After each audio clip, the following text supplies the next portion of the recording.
Would help if I brought my microphone over to get ready for this. Hey. Good morning. Good afternoon. You know,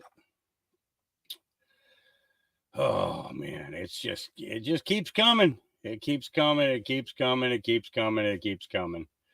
And all we can do is just put the information out there, let you guys decide what you want to do with it, and go from there, right? That's all we can do. Good morning, good afternoon, good evening, wherever you are. I hope everybody's having a good day today. I know the world is going nuts, and it's kind of funny how when the world goes nuts, we all feel like that things aren't happening and everything else. Well, you got to understand that things are going on because things are happening. Reaction. So we have to keep looking at this in the right perspective in order to understand that God is in control and will remain in control, because that's what he's there for, and we just have to see everything. We have to sometimes talk about particular issues, and we have to not be afraid to share our opinions, and as long as we are in that mode, then we waken more people every day, and we also provide them with the best news, most news, that we possibly can, to help them better understand the direction that things are going, and that we all just have to do this together. It's not one side or the other. I think that's one of the things that annoys me the most, is the fact that everybody thinks that this is a Democrat Republican thing, but no, actually it's not. It is virtually and respectively a good versus evil, period. No matter how we look at it, that's the fact of the matter. It is good versus evil. The thing is all we can do is shine a light on the evil in hopes that they either expose themselves more, to give us even more ammunition to use against them, or we remain silent and let them get away with their shenanigans and let them keep doing the things that they've been doing for years. The only way that this changes is when people come together and gain an understanding, gain an education in what is going on, and we restore, ourselves, and then let God restore the planet. It's pretty much the direction that we're going. All right, let's jump into it. We got lots and lots of things to cover today, so let's get to it. We're going to start off with this fool. Now, this fool here, oh Lord, let me stop my cam here, because we want to make sure that everything goes seamless and all that, and hopefully reduce the chances of an overheating. Keep our fingers crossed today. I was on earlier and going through X and getting things lined up for today, and the computers smelled like something was burning. So I'm keeping my fingers crossed that that we're not going to have any problems today. Yeah, look at that face. Oh, that's only a face a mother could love, right? Yeah. All right. Registered sex offender tried to kidnap a Colorado boy at the Black Forest Hills Elementary School in Aurora last Friday. And this is put out by I'm Meme, therefore I am. Solomon Galligan, 33, walked onto school property and approached several children on Friday afternoon and tried to grab a boy before leaving the area. It wasn't immediately clear what prompted him to leave the school grounds before officers arrived. He was spotted and arrested right afterwards. Galligan has been charged with one count of attempted kidnapping and is being held in the Arapahoe County Jail on a $25,000 bond. And honestly, if you're attempting to kidnap a child, it definitely should be a lot bigger bond than that. It should be in the millions. Honestly, anyone harming a child, So to continue out that post is breaking the creepy sex offender is transgender. Solomon Galligan was previously shared posts about his gender transition back in 2011. Solomon says, I'm starting my hormone shots and I really can't wait. I'm on my hormone pills. I've been on them for almost 4 months. I wake up all depressed and crying, but in the end, it's going to be totally worth it. You know what I mean? I'm really excited. My measurements are already changing and I'm super thrilled. Yeah. Your measurements. Yeah. And then, yeah. Freak. Yeah. So it's a real shame that children have to be put and exposed to things like this. All right. You have to watch this. Laura Logan says, Kyle Becker, if you've only got 2 minutes to understand how the Biden administration is destroying America, this is the video that you need to watch. Well, honestly, I don't think I need to see any more videos about how they're destroying America, but we're going to watch it anyways. Here we go. A warning to America. 25 ways the U.S. is being destroyed in under 2 minutes. 1. Open borders and illegal immigration. 2. Rampant crime in unsafe cities. 3. Mass addiction and fentanyl. 4. Election insecurity and interference. 5. The educational indoctrination of children. 6. The asymmetrical weaponization of justice.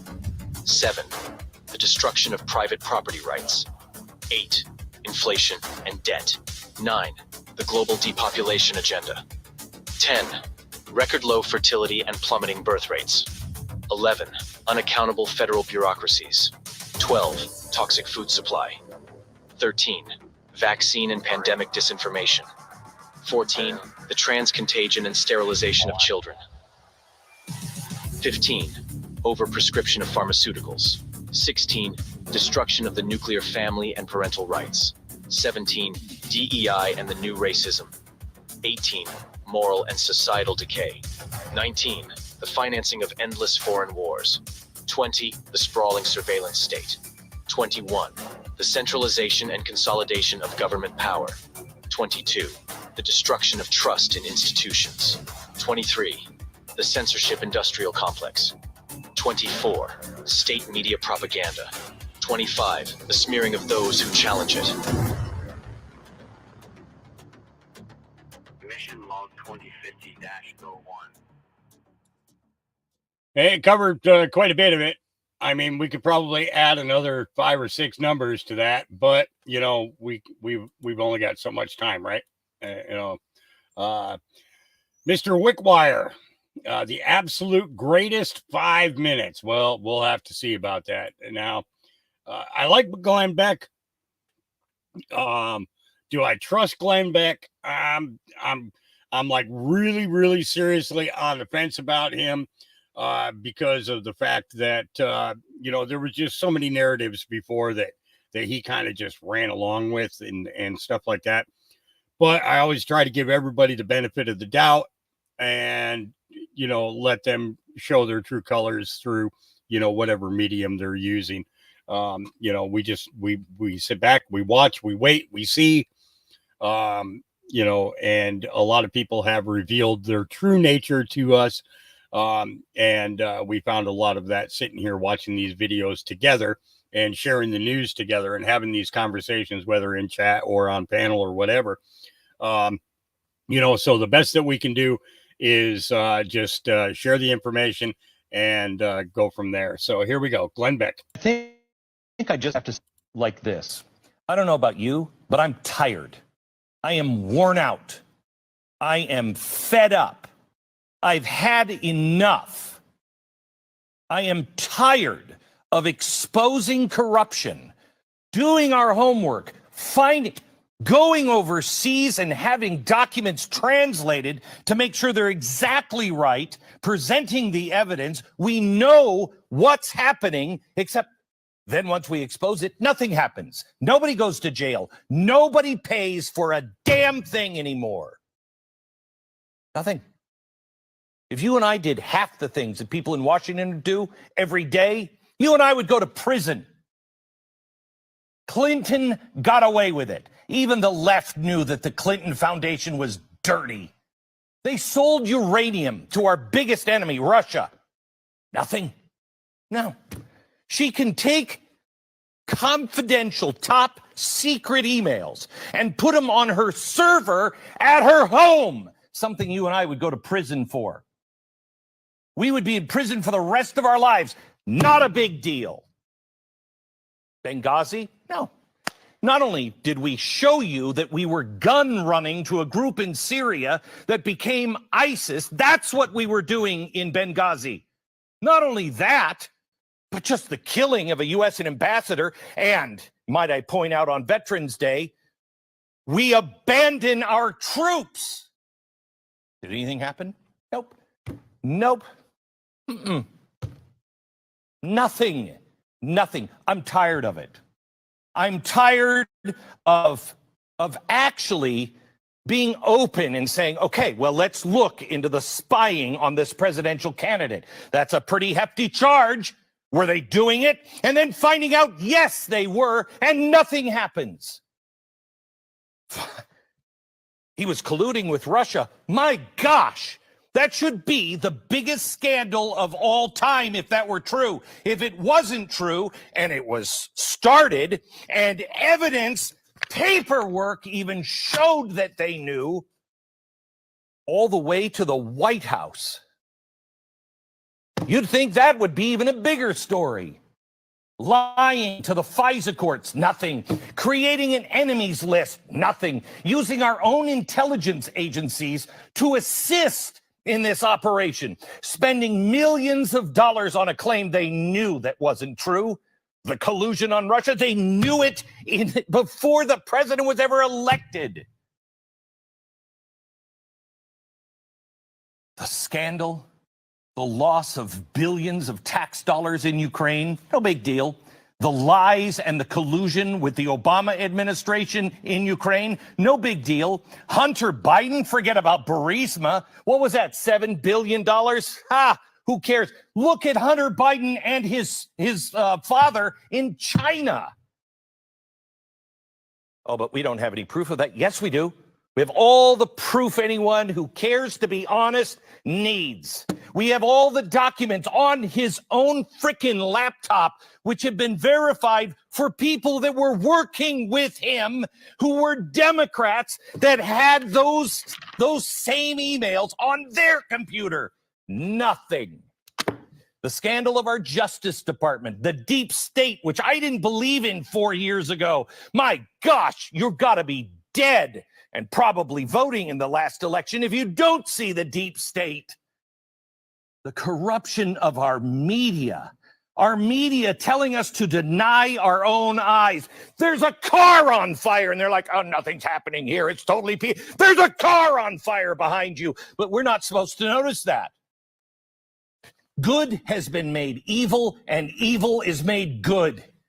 They ask you now to don't believe your own eyes, believe us. Our country is being torn apart on the streets by radicals who are marching with no Trump, no Biden, no America signs. But don't worry about that. This is just a peaceful group. Really? Our children are being indoctrinated with all kinds of crap, telling them that they're racist because of the color they were born with. The teachers' unions completely out of control. The lies of Black Lives Matter, Inc., and no one seems to care. No one seems to care that Black Lives Matter is actually a corporation. That Black Lives Matter, on their own manifesto, said they wanted to destroy the nuclear family. But that's all fine. Antifa? No, they're not wild in the streets. That's only an idea. Yeah, kind of like Nazism was an idea. But yet, if you support the Constitution, if you just say, I want a fair and legal count, you're a radical. You're an anti-government zealot. I've had it. I've had enough. I almost didn't make the show last week because this is what I wanted to say to you.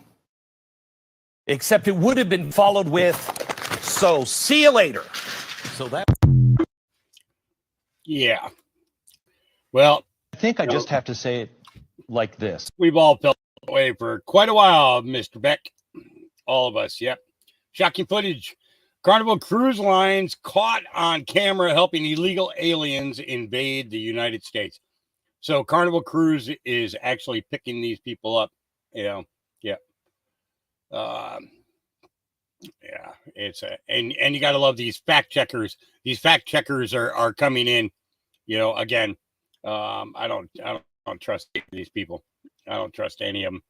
None of the fact checkers. I don't trust any of them. If we can't find the facts ourselves, then then there's a legitimate purpose behind it. But in most cases, we can find things to debunk 90% of what they say, right? With just short searches. All right. Libs of TikTok. Protesters at Columbia University call Jews pigs and claim we are Hamas and long live Hamas. I really don't want to give them any playtime, but we're going to be covering quite a bit of that today. This morning or yesterday, Trump, sorry, I didn't mean to click that yet. Trump says they take this payment and they call it a legal expense. This is what I get indicted over. This is what takes me off the campaign trail. This has never happened before. And he's right. News. The former president is speaking. Court is over for the day. Let's watch. Thank you. And they call it a legal expense. That's the exact term they use, legal expense, in the books. And another thing that wasn't even said was we never even deducted it as a tax deduction. So that takes a whole of it. Most people want to deduct everything. We never even took it as a tax deduction. But they called a payment to a lawyer a legal expense in the books. They didn't call it construction. They didn't say you're building a building. It called a payment to a lawyer because, as you know, Cohn is a lawyer, represented a lot of people over the years. Now, I'm not the only one. And wasn't very good in a lot of ways in terms of his representation. But he represented a lot of people. But he puts in an invoice or whatever, a bill, and they pay it, they call it a legal expense. I got indicted for that.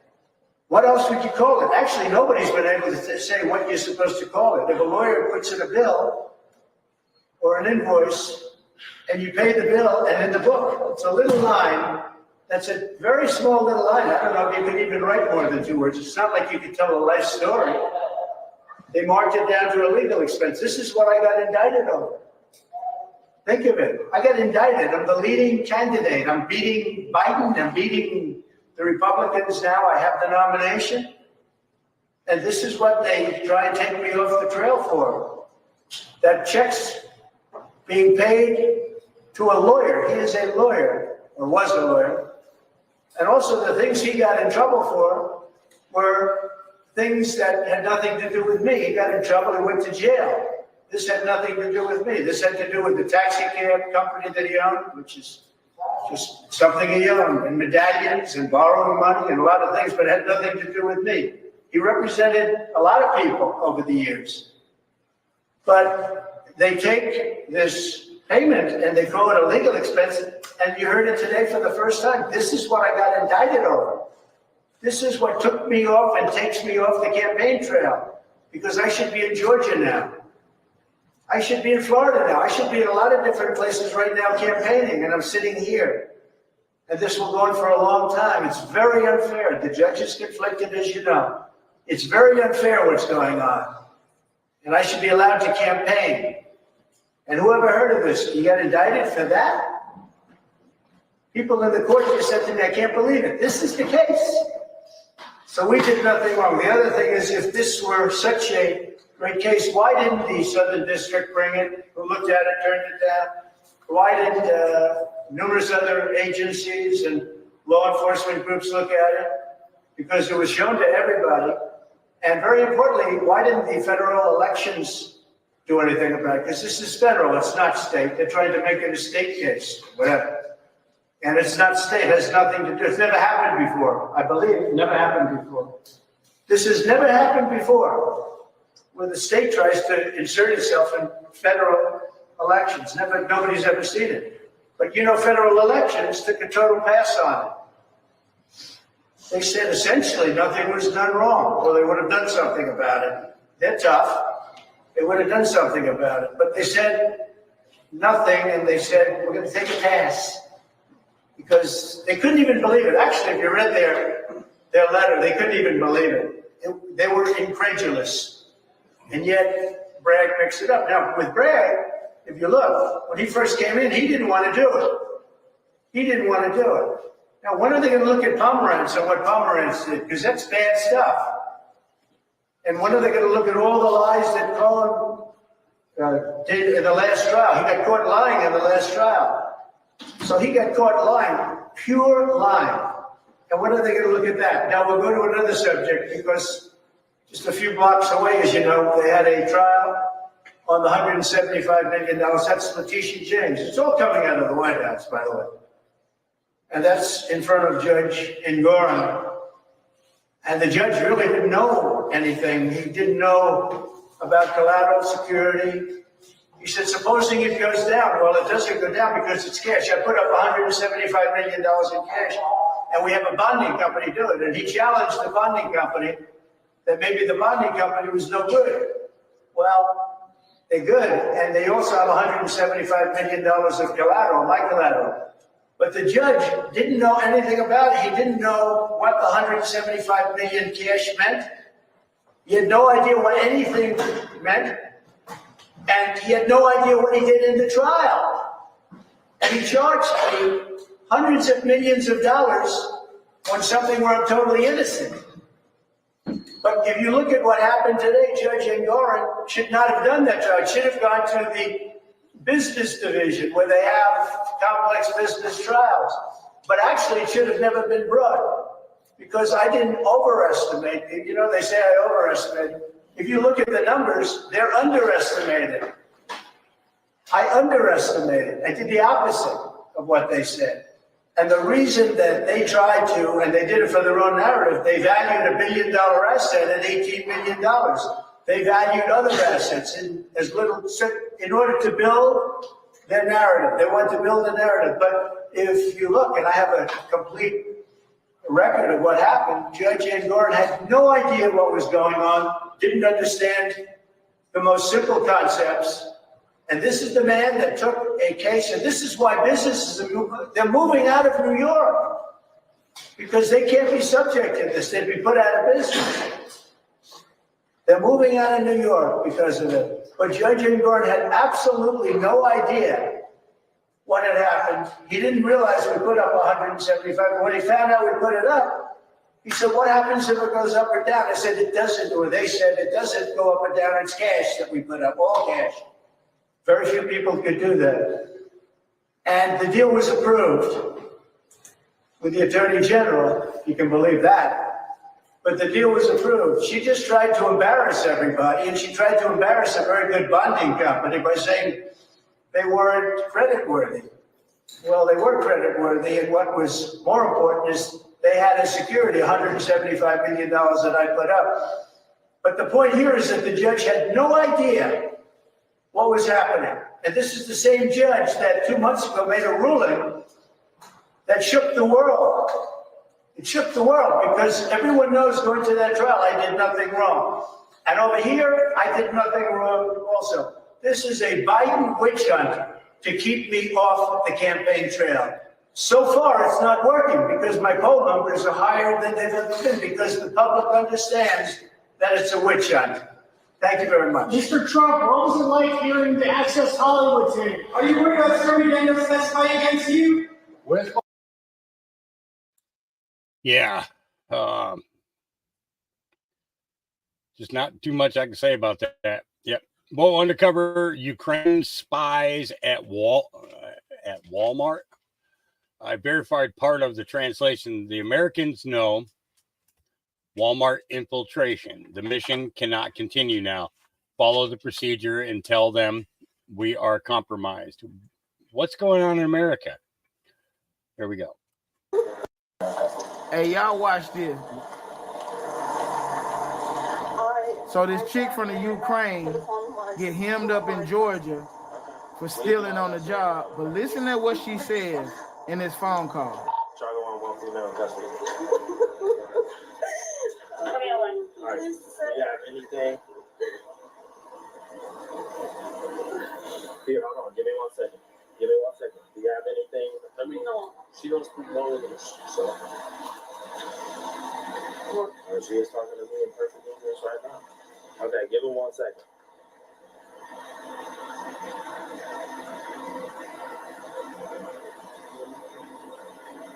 Working at a Walmart in America and speaks absolutely no English.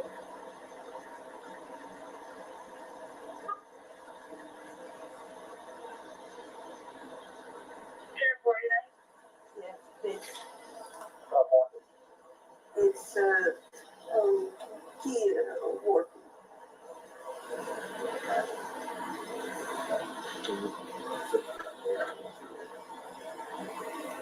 Much better. Watch this now, y'all. Here it comes. You want to call your son? No, son, please. You don't want to let him know where you're going? My husband.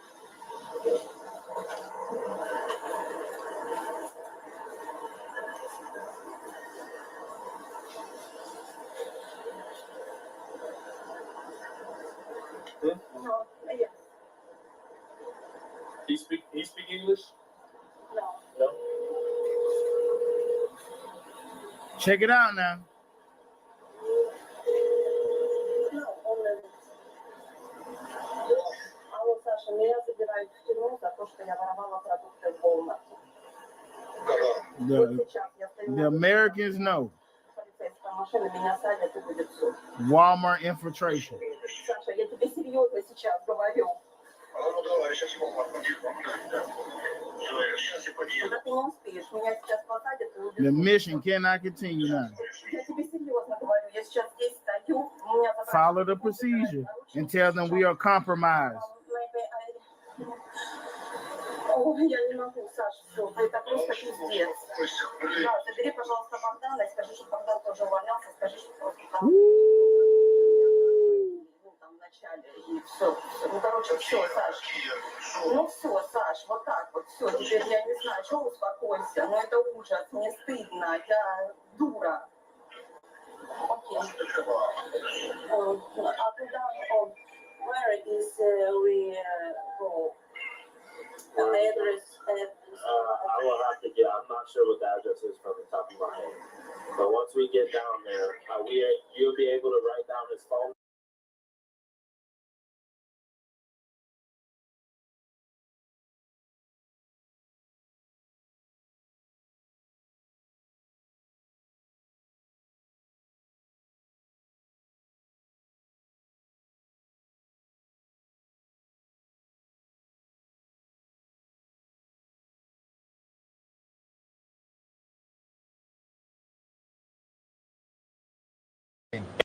You're a fellow Marine.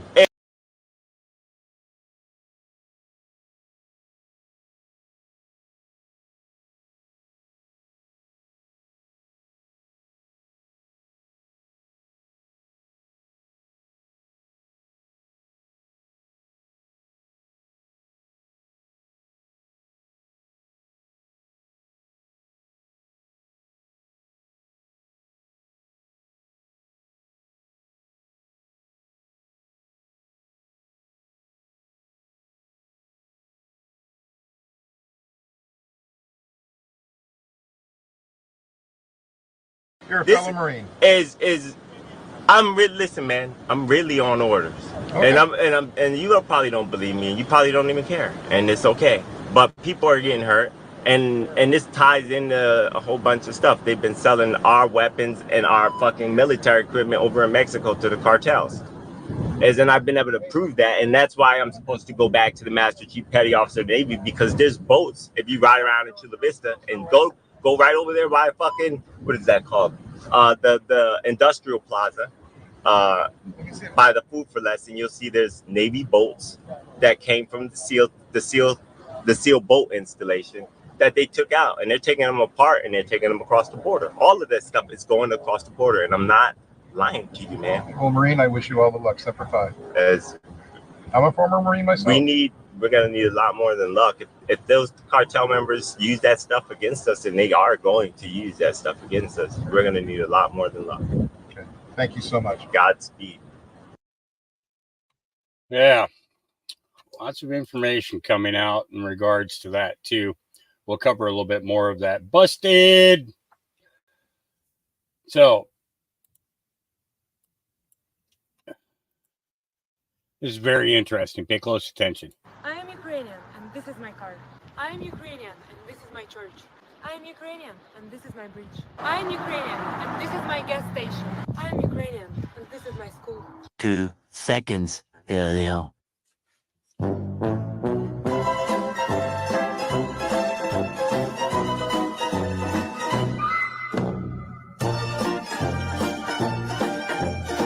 I am Ukrainian.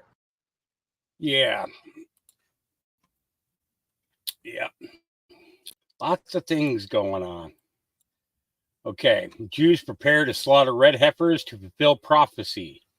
Authorities arrested 25 Israelis as they attempted to sacrifice goats at the El Aqsa compound. One goat was found in a baby carriage. Temple groups had called on their supporters to gather today at night in preparation for an attempt to storm the mosque to slaughter sacrifices inside it. But certain people are saying that right-wing Israeli groups are planning to slaughter red heifers at an altar that they've been preparing on the Mount of Olives. According to Jewish tradition, the ashes of a perfectly red heifer cow are needed for the ritual purification that would allow a third temple to be built in Jerusalem. We've been talking about this for days. Let's take a listen, take a look at what they have here.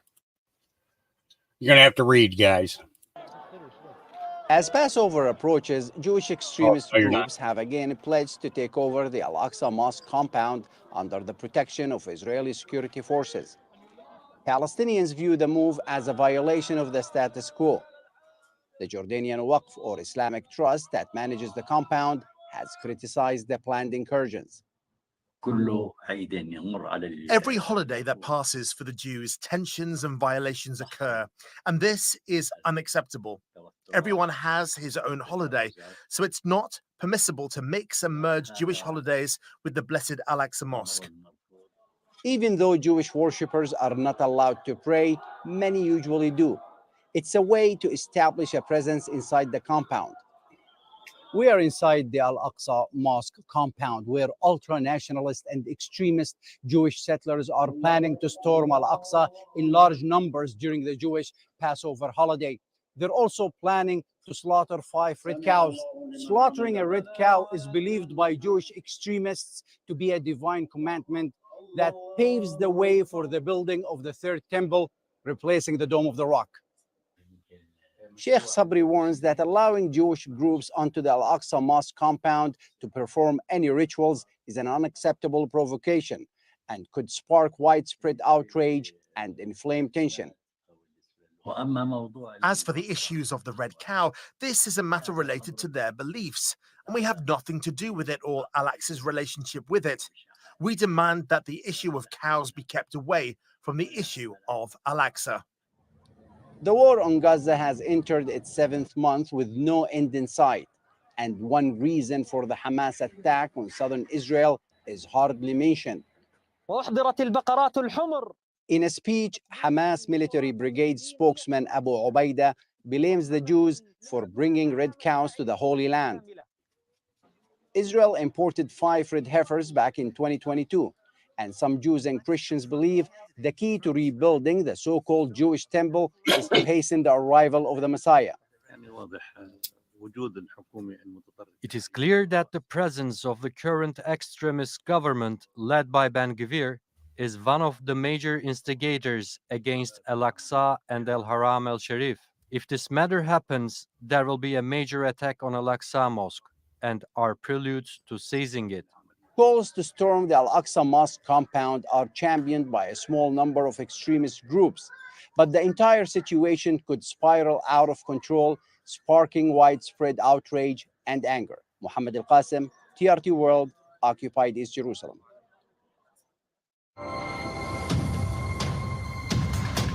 Oh boy. Will it ever end? Well, we don't know. We don't know. All right, Script Keeper. Script We're gonna keeper. go through this because I see people on X is like, you don't understand.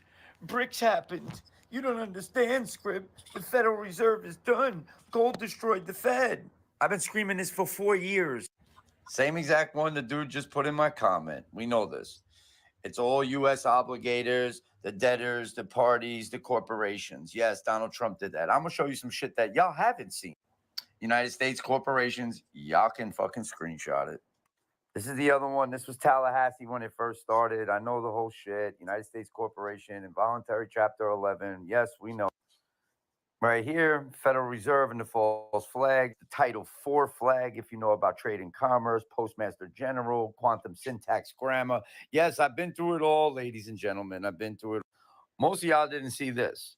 New global cryptocurrency, decentralization of current currencies, redemption of countries in misery, GESARA, NESARA, RV, and GCR. Donald J. Trump's signature. Here's another one. This is the Creation Protocol and Global Diffusion Plan for Cryptcoin GCR. We know about SWIFT. We know all about this, guys. I'm not knocking what y'all saying. Global plan, economic reset, global dissemination, fortification of currency, G20, and global action, right? Again, who's this? United States official list of emergency relief by country scale, GCR currency, phase 1 of the GCR currency globalization plan implementation in countries. These are the redemption of the countries in misery. Here's a list of them. But you see this in the background? What's that? What's that? The United Nations? Oh, it is, right? Okay. But you see Donald Trump's signature. Here's the rest of it. This is the official list. Okay. You see the signatures. All right. So I'm with you all on this. Y'all are taking me the wrong way. United States Crown Corporation, common stock. That's what we all are. We know this, right? I get it. So everybody that's saying to me, like, Script, why you're not with the plan? You're not with the plan. I didn't say I wasn't with the plan. I'm going after people that are using the movement for profit. Because when you got involved in this and you wanted to like help your country, like you're not signed up with the military. You're just a regular person like me. You work a regular job, or you're a musician or an artist, or you're a painter, whatever it is. You wanted to help your country, right? That's what we all wanted to do. I get this. I understand this. I understand BRICS. I understand NESARA, the whole thing, guys. But there are people that are cloning my accounts. Okay? Hold on. These are the people cloning my accounts. There's only one account. It's at the top. That's mine. I got 6,834 followers. The rest of these are all fake accounts. You go through the rest. All these are fake accounts. Do you know what these people do? They do this. Greetings to you. Are you aware banks and exchanges are crashing due to the global currency reset coming up soon? Why are you grifting? You see the name up at the top? It's probably not him, but you see it up there. They do it to him too. We've come a long way from this. That's Tom Hanks, Chet Hanks. This is them getting off, and the Fed's running up on them, and their hands are in the air. Why is that? They're moving around doing what they're doing, right? After that incident, we had this, Mr. Turtleneck Tom Hanks, which I think is his brother. Oh, yes, I've been at this very long time calling it out. Very long time, guys. This is what it comes down to. So it's always come down to the families, the bloodlines of the fallen angels. That's what it's always come down to, guys. We are just, to them, they think we're just a speck of dust, lower than anything on this planet. That's how they view us. Now, I've done what I've done to wake people up. I've gone down many routes. Some people even would consider my methods a little unorthodox, and they say, "Script, you're so divisive. Like, why are you causing division?" And people are in the movement now that started just like me and you. And when they got in, they got a little taste of this. Once they got a little taste of that, they fucking sold their soul. So when everybody goes, "Oh, the plan is one, it's a movie, da da da da, the White Hats did this, and President Trump that," what happened to God? Yeah, we all started with John 3:16 on those boards. We all started talking about repent, go turn back to God, repent. I don't hear too many people saying that anymore. There's your 60 seconds in your popcorn. Well, he doesn't listen to us because we talk about repentance quite often. We talk about our relationship with God and with his Son and with the Holy Spirit. And we just kind of, get ignored for it. Most people don't want to turn into something that's going to be, oh, they're going to talk about religion. I don't want to watch that. Well, this is the thing. It's not about religion. It's about our personal relationship with our Creator. And that is ultimately more important than the four walls and the steeple.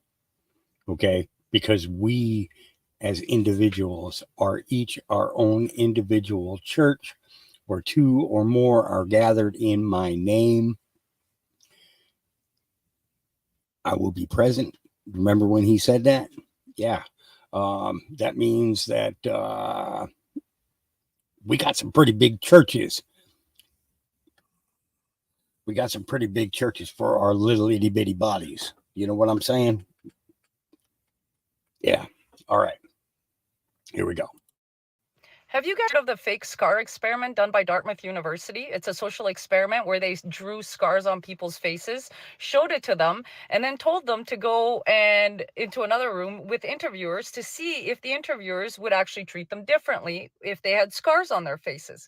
However, right before they actually went to the interview room, the makeup artist said they just need to touch up the scars just a little bit, and in fact actually hid the scars completely without the participants knowing that the scar was away. And what's interesting about this is the participants were 27 males and 21 females, and they all came back stating that they were treated much worse, much different, and they had a lot of negative things to say. Let me just show you the experiment. Pause to read this. It basically goes through everything I just said, and then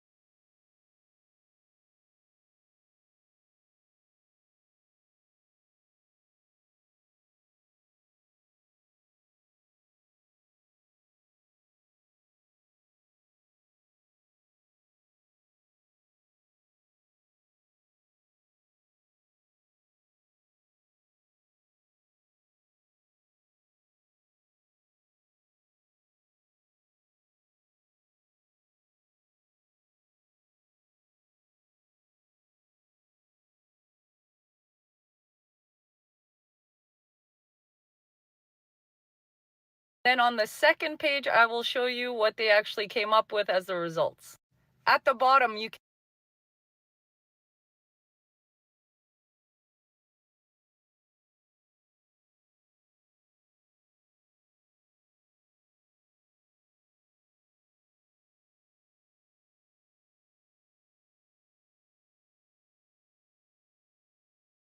can see they overwhelmingly reported back that people stared at their scars and were mean and rude to them. Now, what was the purpose of this experiment? Basically, to teach people that your perception in your head becomes your reality. And so I know I don't touch on a lot of subjects that a lot of people want me to touch on, and this is why I don't. I always take everybody as a one-to-one case basis, because in my mind, there are good people and there are bad people in absolutely every group, religion, ethnicity, culture that there is. You cannot externally judge someone, whether they're good or bad, by external features. You can only do that once you get to know a person and give them some time. Some people may not be nice, but they may do nice things for you or to you. And that is the one thing that I think we as society need to start learning, that what we allow to be put into our heads by propaganda and by, TV, MSM, actually becomes our perception of reality. And that is what they want us to do. So if they push hate and they push war, I will, on the opposite hand, push differently. And yes, sometimes I use humor in it, just to make light of the situation. And yeah, sometimes I'll go off on Quebec, but we all know Alberta and Quebec have had a love-hate relationship for a very long time. But at the end of the day, we're all Canadians and we're all human beings. Without even labeling ourselves as Canadians, we're all human beings and we all want the same things in life, most of us that are normal. And that is just to have a happy, healthy life, whether you have it with family or pets or however you choose to be. I'm not anyone to judge anyone based on how they live. I will only judge those who do good or bad, and not externally. And I think that's the one thing everyone should really take as part of their journey. And if you guys want to talk more about awesome, cool experiments and, mind control and all of the things that I have learned, you can do so in person, because I will be in Calgary May 10th with Canadians for Truth, and you guys can get your tickets. Let me just show you the poster. You guys can meet with me in person and we can all have awesome chats, and you can buy your tickets at canadiansfortruth.ca. I hope to see you guys there, and I'm so looking forward to this. I think it's going to be awesome, and we get to talk about a lot of different subjects, and it's completely going to be unedited and unfiltered, and I think that's the best part of it. So see you guys then, and I hope that everybody keeps safe this week. Yeah. All right. So toxic alert. A massive fire has broken out at a cold storage facility laden with chemicals in Findlay, Washington. Why have events like this been happening all over the country?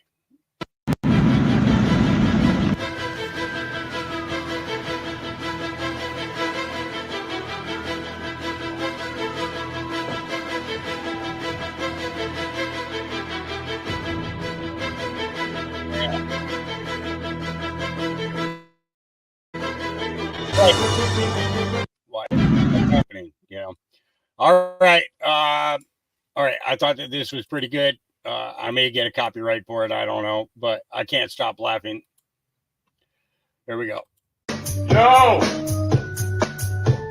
Two honky-tonk girls go round the outside, round the outside, round the outside. Country's back again. I created a monster, because nobody wants to pop shit no more. They want banjo and no fiddle. Well, if you want country, this is what I'll give you. Some homemade chime, change it with brown liquor. Some BBR that will jumpstart my heart quicker than the guard blowing out the speakers of my Dodge while I roll cold down an old back road, right pan on a solo spit and skull. Whoa! Don't even hear all the shit you talk, cause I'm back on the tractor and raising stocks. I know you came here to build some condos. You can suck on this back to Chicago. Internet trolls, y'all just relax. All I want to do is pledge allegiance to the flag. They try to shut us down, can't play in schools. Think we're just a bunch of redneck backwoods fools. Boots on my heels, your hair on my back, and fuck that. Putting this boot, you're right in your ass and get ready. Cause this shit's about to get wild. I told the state they can back off, this land is mine. Man, this looks like a job for me. So hop up on a tailgate and follow me. We need to take it back to some old Willie. And it ain't no country without me. This looks like a... Oh, yeah, these guys are pretty good. These guys are pretty good. All right. Okay. In this damning video, Michael Cohen admits to all the crimes he was sentenced for. He also admits Trump never asked him to pay Stormy Daniels any money. The media, including Fox News, refuses to show this video. You know what to do. I've been convicted on 5 counts of tax evasion. There's 1 count of misrepresentation of documents to a bank. There's 2 counts one dealing with campaign finance for Karen McDougal, one count of campaign finance violation for Stormy Daniels, as well as lying to Congress. Combined total of the crimes for which you were sentenced would bring a maximum of 70 years. Yes or no? Yes. Yet you are going to prison for 3 years. Yes or no? Yes. Or expect to go back and ask for any sort of reduction in sentence? Yes. The way the Rule 35 motion works is what you're supposed to do is provide them with information that leads to ongoing investigations. I am in constant contact with the Southern District of New York regarding ongoing investigations. District of New York, in their statement, their sentencing memo says this: Cohen's criminal violations in the federal election laws were also stirred, like others' crimes, by his own ambition and greed. Cohen privately told friends, colleagues, and including seized text messages that he expected to be given a prominent role in the new administration. When that did not materialize, Cohen found a way to monetize his relationship in excess with the president. So were they lying or were you lying today? I'm not saying it's a lie. Individual who deliberately and premeditatedly lied to this body. He lied to Congress through false statements and written statements. He lied to Congress through his testimony. He then amplified his false statements by releasing and repeating his lies to the public, including the other potential witnesses. Yet now, we on this committee and the American people are expected to believe Mr. Cohen's testimony. You stood before multiple congressional committees before today and raised your right hand and swore an oath to be honest. Is that correct? That is correct. And you lied to those congressional committees. Is that correct? Previously? Correct. Yes, sir. You stated that Trump never directed you to lie to Congress. Is that correct? That's correct.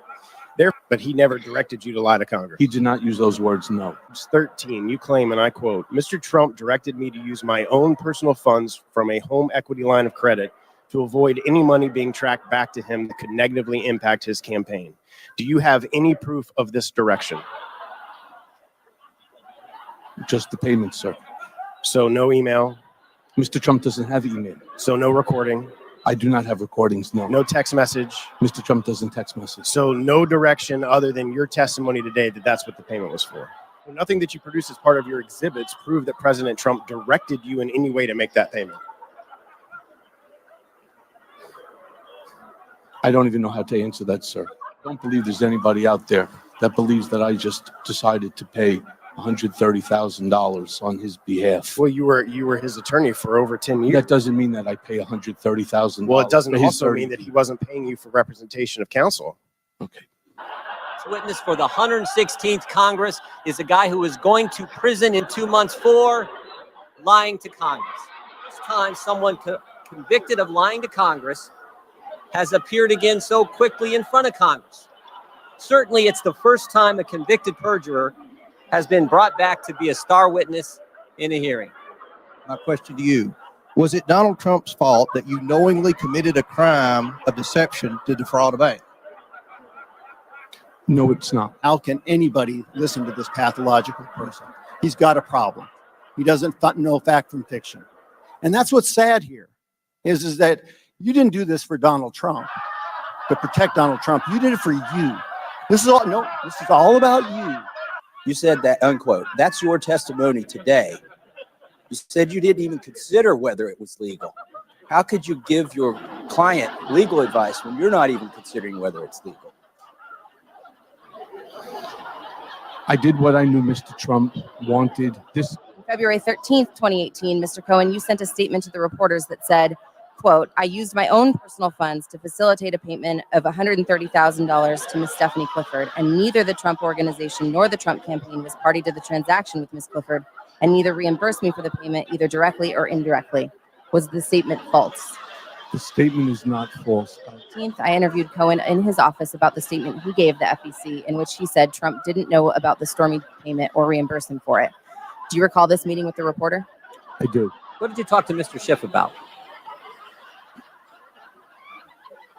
I spoke to Mr. Schiff about topics that were going to be raised at the upcoming hearing. Oh, not just what time to show up, actually what you're going to talk about? The gentleman time to expired. Wow. Mr. Sharp. For those who question my motives for being here today, I understand. I have lied. but I am not a liar. And I have done bad things, but I am not a bad man.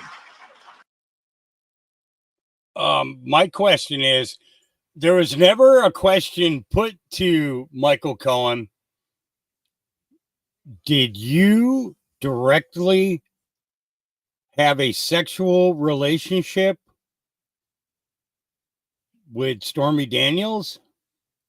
Nobody ever asked him that question. Now, she's a big porn star, right? She's a big porn star. How do we know that he wasn't the one who actually had sexual relations with Miss Daniels and that money was to pay her for being his porno queen for the night? I'd like to know why that question was never asked a single time. You know, let's go on to the second part of that. Did you have any relationship with Donald Trump? Well, I think it's common, by looking at photos that I've met him. Did you have any relationship with Donald Trump? Well, I think it's common, by looking at photos that I've met him. Did you have any? Yeah. So this is the official statement of Stormy Daniels with her signature. Okay. To whom it may concern, over the past few weeks, I have been asked countless times to comment on reports of an alleged sexual relationship I had with Donald Trump many, many, many years ago. The fact of the matter is that each party to this alleged affair denied its existence in 2006, 2011, 2016, 2017, and now again in 2018. I am not denying this affair because I was paid hush money, as has been reported in overseas owned tabloids. I am denying this affair because it never happened. I will have no further comment on this matter. Please feel free to check me out on Instagram at Stormy Daniels. And then here we go. Will and Emery. In private transaction in 2016, before the U.S. presidential election, Mr. Cohen used his own personal funds to facilitate a payment of $130,000 to Miss Stephanie Clifford. Neither the Trump organization nor the Trump campaign was a party to the transaction with Miss Clifford, and neither reimbursed Mr. Cohen for the payment directly or indirectly. So basically, this guy probably had his own relationship with her and made the payment and was trying to get reimbursed for maybe bad sex, porn stars, all that. All right. Benny Johnson says, Alec Baldwin confronted in a coffee shop. Why did you kill that baby? No jail time. Or that lady. No jail time. Punches camera. Here we go. Alec, can you please say Free Palestine one time? Why did you kill that lady? You killed that lady and got no jail time? No jail time, Alec? No jail time, Alec. You're putting innocent people in jail, Alec Baldwin. I'm so sorry. Free Palestine, Alec, just one time, and I'll leave you alone. I'll leave you alone, I swear. Just say Free Palestine one time. One time. One time. One time, Alec. You know he's a criminal. You know he's a fucking criminal. Come on, Alec, just say Free Palestine one time. One time, just one time, please. And I'll leave you alone. Free Palestine. Fuck Israel, fuck Zionism. Please say it. One time. Could you do me one quick favor? Alec, can you please say Free Palestine one time? So my question is, was he charged with assault? That's what I'd like to know. All right. Well, Eve says this might be the best thing I've ever seen. I hope you watch it. Well, I thought that this was actually pretty cute myself, so I'm going to let it play. Here we go. 1, 2, and 3. This little light of mine, I'm gonna let it shine. This little light of mine, I'm gonna let it shine. This little light of mine, I'm gonna let it shine. Let it shine, let it shine, let it shine. I did it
let it shine, let it shine, let it shine. And yes, that was Grace Anna. I had to play that. Yeah. So, I got to tell you, so I was going through stuff last night and I got a little irritated when I saw Alex Jones posted breaking WEF whistleblower has a Q freak out on the air. Well, I responded with, Alex says whistleblower has a freak out over Q. However, Q warned us about whom Alex Jones actually works for. All you people who cheered when Alex was let back on Twitter in the end are going to have your bubbles burst. Sure, Alex may have started your awakening, but he does a disservice to everyone that listens to him as he deviates by accusing those that have done the research as loonies. Personally, I cannot wait until it happens. Even Bill Cooper warned us way back then. And, well, I haven't been blocked yet. So, but Alex Jones, the truth about you is going to come out soon enough.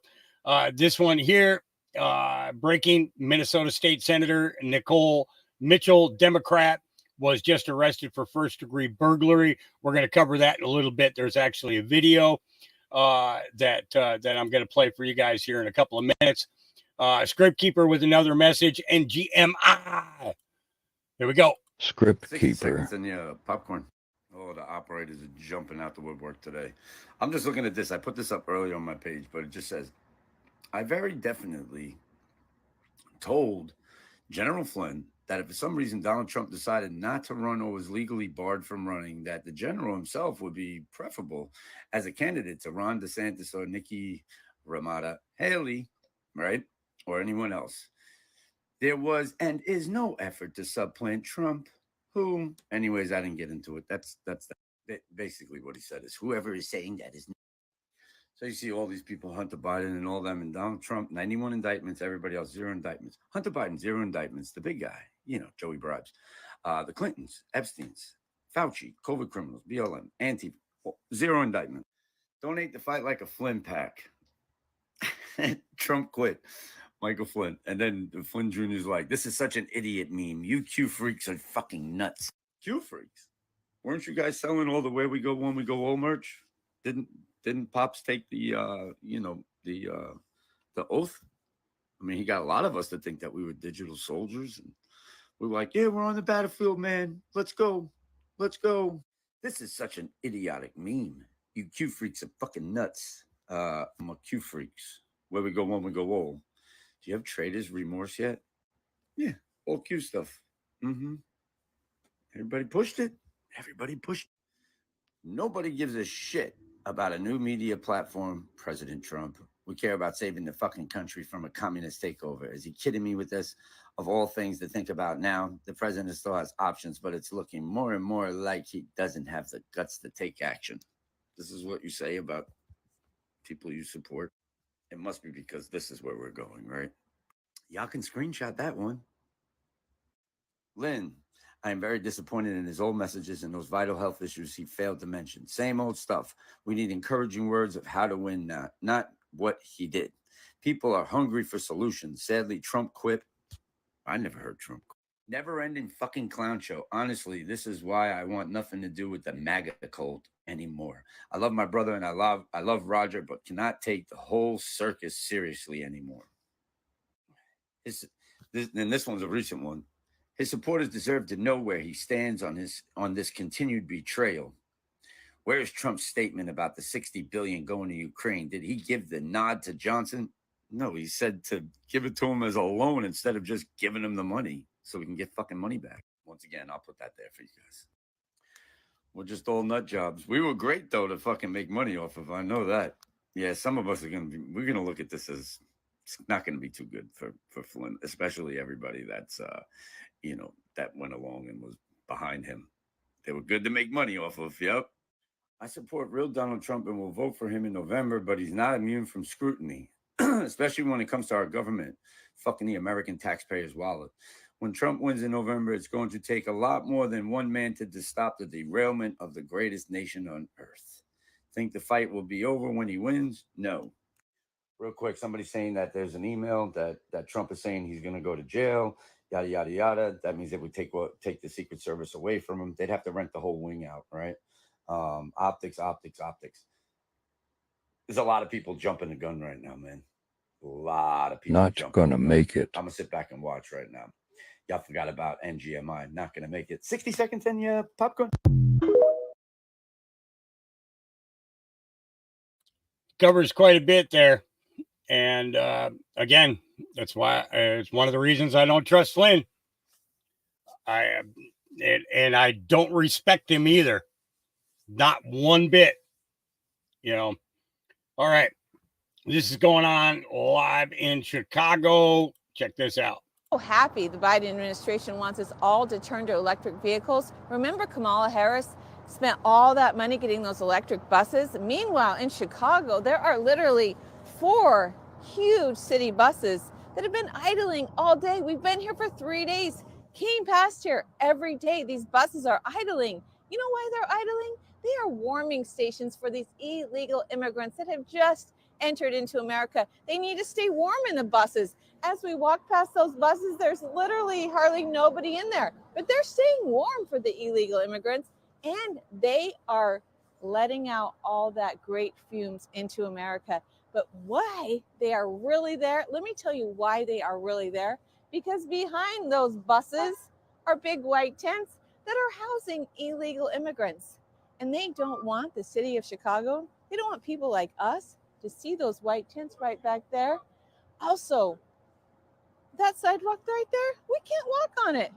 We were walking on it and we were told that they were going to call the police on us because we were trespassing, and they are protecting the rights of the people who illegally entered into America, and us, U.S. citizens, cannot walk on that sidewalk. So I wanted to show you what's going on in Chicago today. Let me know what you think. Harris, these buses, no electric buses here, and they're using all of this gas. Yep. So this is another shot at that massive fire that broke out at a warehouse data center. This one here is in Sterling, Virginia. At this time, numerous firefighters, law enforcement officers, and other authorities are on the scene in Sterling, Virginia, battling a massive 2-alarm fire that reportedly broke out at a data center warehouse after a gas line was possibly ruptured. Heavy plume of black smoke could be seen miles away from the fire's location. At this time, there is no threat to the public, but hazmat crews have been requested to the scene. The situation is still developing. Telling you, it's a data center's on fire or something. Holy crap. That building, right? So they're blocking it up. Practicing recycling and composting programs. It also District bill to seat of Congressman David Trone. What's going on there? right. Of course, David Trone is running.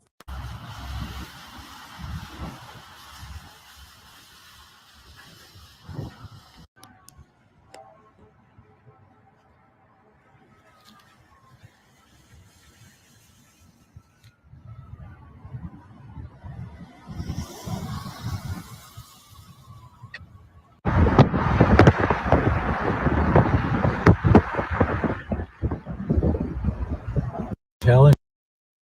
Yeah. Crazy, huh? Crazy. All right.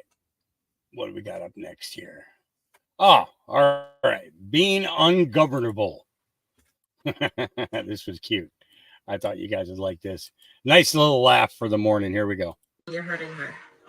Her is not love. Listen to me. Her not a real people. Her is a dog. A dog. Dogs like doing that. Really? Can I have a sip of your chocolate milk? Huh? Can I have a sip of your chocolate milk? Again? Yeah. No. I'm not sorry. I'm not hungry. No, you don't say that, Everly.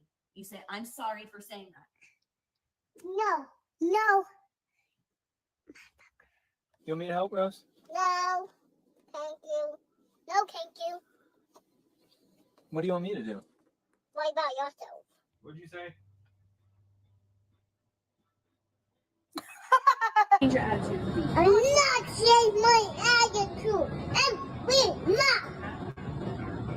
She's a sassy girl. I'm not sassy girl. I'm bad boy. No, you're not that. You're a good girl. Oh, kids, they make you laugh. They make you laugh. All right, this one is priceless. This is absolutely priceless. Boy, is she playing a big one on this. Here we go. What happened, Mom? We're at Bergdorf. Are you okay? You look very shook. No, I'm not okay because I just had a horrible flashback, a horrible memory.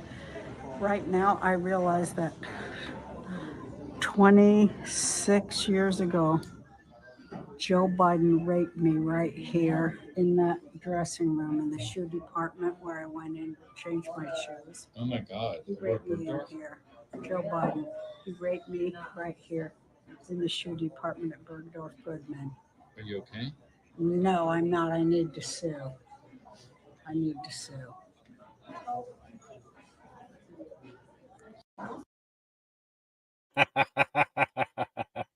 Oh, she's going after E. Jean Carroll in support of Donald Trump. That's friggin' awesome. That is friggin' awesome. Yeah. All right. Breaking a shooting has occurred at Wiley Elementary School, prompting a critical lockdown. There has been a fatality, and the shooter is still at large.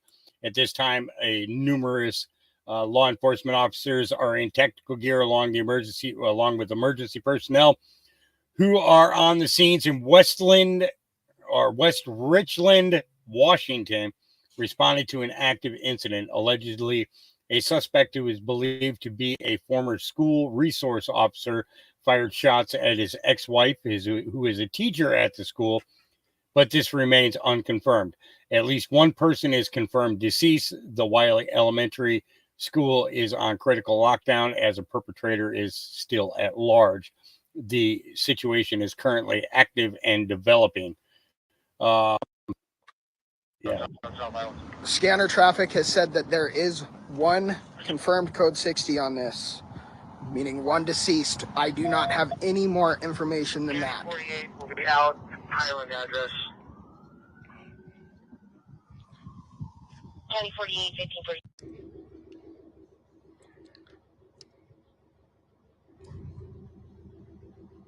Well, he doesn't have any more information, so we don't need to play much more of that. But yeah, just another attempt to try and get our guns,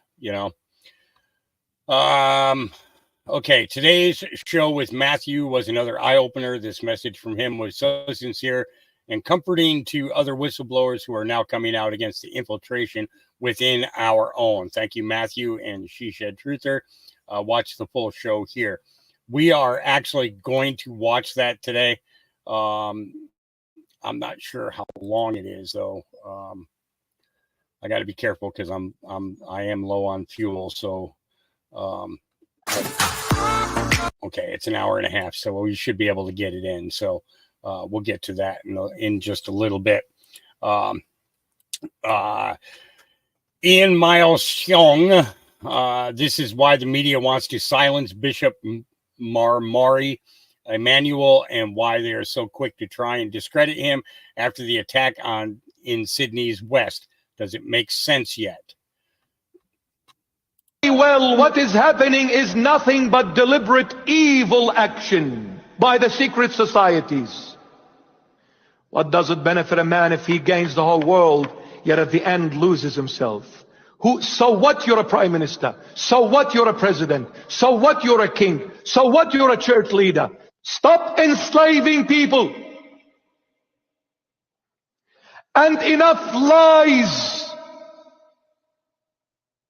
Enough lockdowns. This is slavery. And enough so-called corona. It can be treated quite easily with proven medications, not untested so-called experimental vaccines. Okay, I got to stop it there because we'll get in trouble for that. Yep. All right. So, trans person. Oh boy, this just is an everyday thing, isn't it? It's new reports on trans person harasses worker for misgendering. It's all a narcissistic power trip. Oh, this is Quentin at the Dollar General in Pflugerville. What did you say, Quentin? You called me a she, her? I don't know what. And you said to get the fuck out because your system's... I don't know what you said, man. Go on somewhere. Oh, no, what'd you call me? Please, Quentin. Please feel free to tell me what you called me. We can play this game all day. Oh, what game? Where you're being transphobic and offensive because your system's not working, and I asked if we could use another register, and you said This get the fuck fellow out of here here? is giving me a hard time here at Dollar General. All right, Doesn't sorry. want to leave because their card is declined because My of card did not, it did not say insufficient funds. What did it say, ma'am? Did my card say insufficient funds, or did it say that your system's not working? No, I'm serious, because this isn't cool. Is it okay if I check out? Anyway, this is not, it did not say insufficient funds, sir. What did it fucking say? It said no checking account. What does that mean? It did not say insufficient funds. We're going back to your transphobia. What did you say to me, sir? You giving me a hard time here before at this place. What did you say to me? Keep filming, because it's going to be on here. You cussed at me. You said, fuck you. You're going to lose your job, sir. Have a good one. I guarantee that. I don't know why the rest of the world has to agree with their mental illness. It doesn't make sense. Yeah. Sir Oliver Pollock says, you're saying what you're told to say. It's all true. And he's responding to Alex Jones. Wouldn't want to upset your Zionist handlers. Question. When are you going to come clean on stealing Bill Cooper's info and claiming it your own? Oh, boy. See, I'm not the only one going after Alex Jones on this. Yeah. All right. Slow Country says 18 states support and write a brief to support Donald Trump from elitist prosecution. These state attorney generals include Alabama, Florida, Indiana, Idaho, Indiana, Iowa, Missouri, Montana, Nebraska, North Dakota, Kansas, Louisiana, Mississippi, Oklahoma, South Carolina, South Dakota, Texas, Utah, and West Virginia. And then here is the statement. And I definitely need to make this much bigger. All right. Attorney General Todd Rokita, statement to U.S. Supreme Court, immunize former President Trump from elitist partisan prosecution.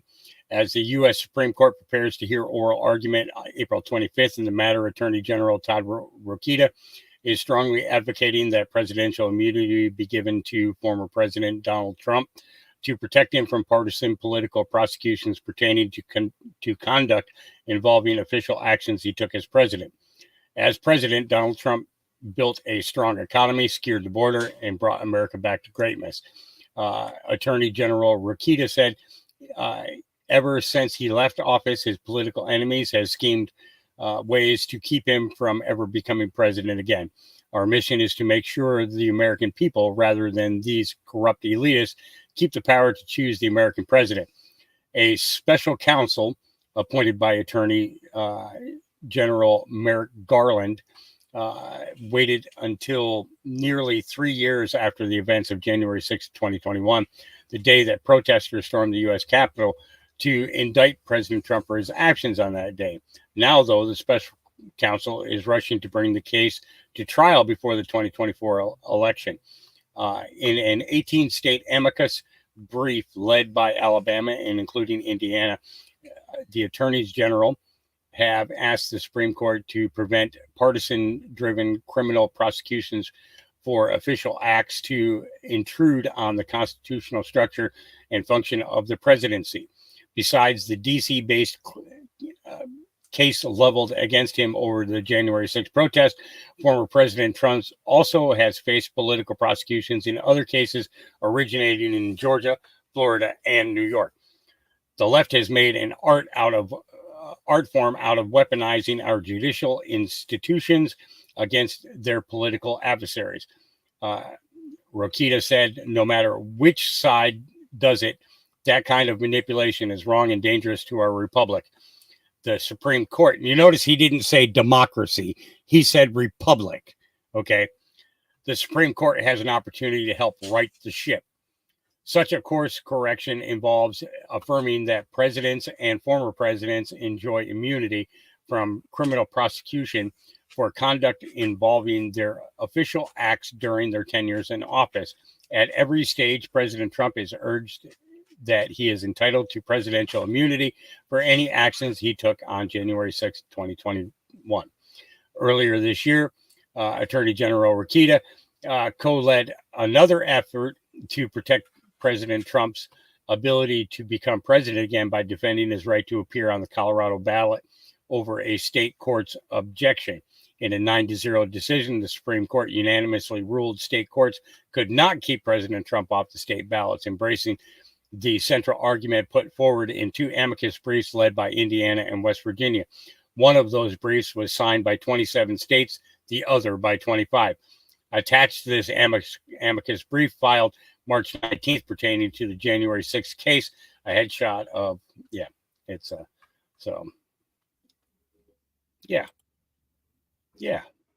How about that? People are standing up for him. All right. Let's see. So this is 6 hours ago. This was President Trump this morning.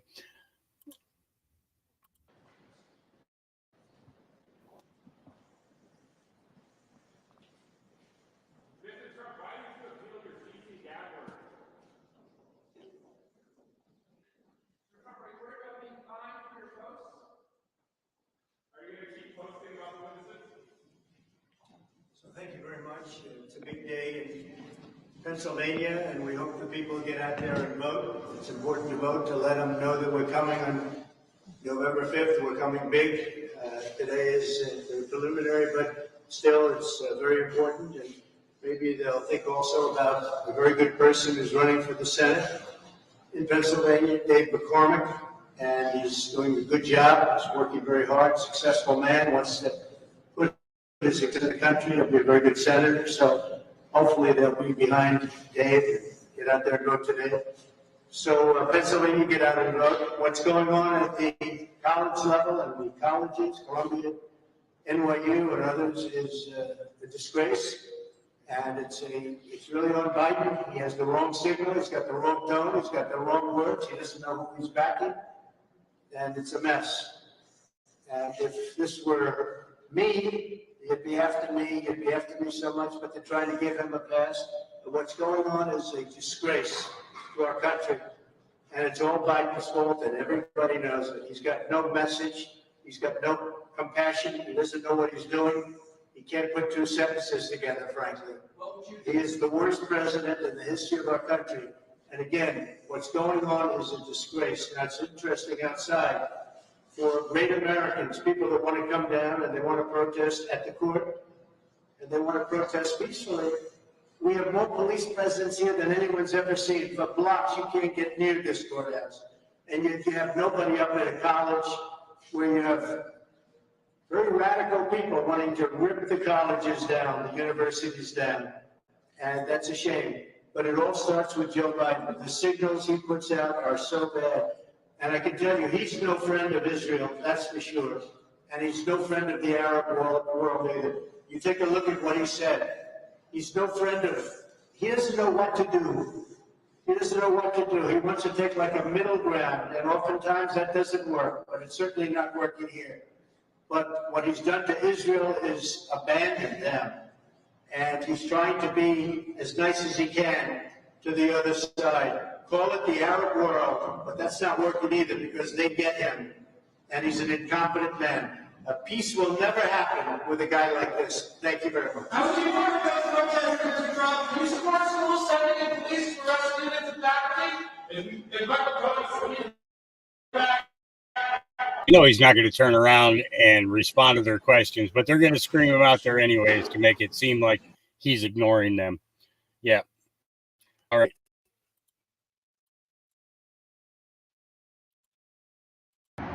Martin Luther King, Nelson Mandela.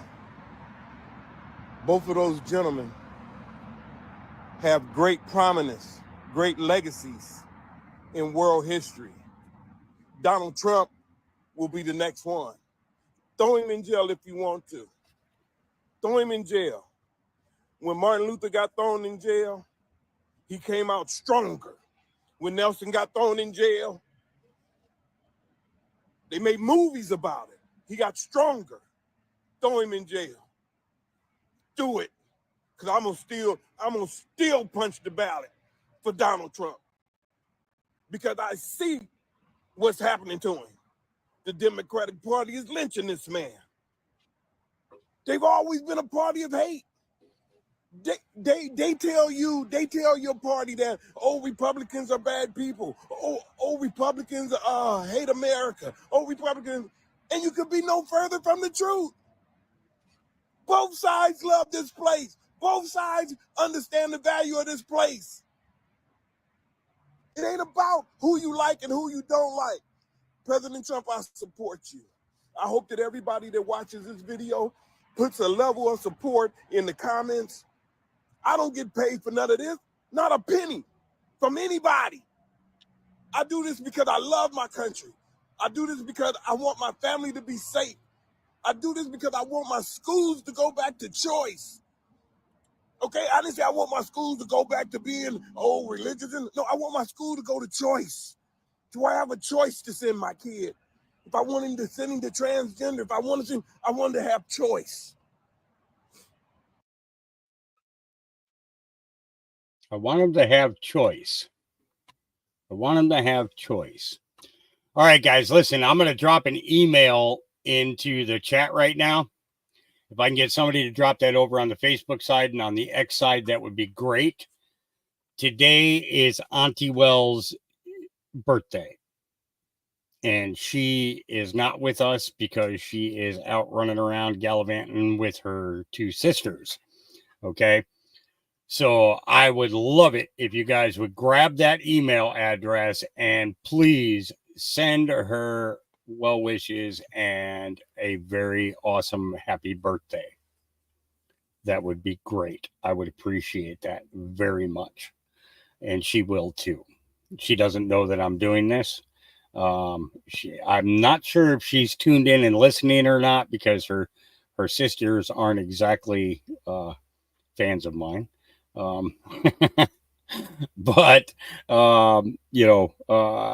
it's some people are awake and some people aren't. You know what I mean? So when they come around and they realize that everything that their sister has been telling them is true, man, that's going to be a big change. And we have so many people. We have so many people in all of our lives that are so far behind the 8 ball that they have no idea what the whole table looks like, because that 8 ball is just so big and in the way. You know what I mean? So if you can grab that email address and email her and just wish her an awesome birthday, I would appreciate it deeply, and I'm sure that she will as well. All right.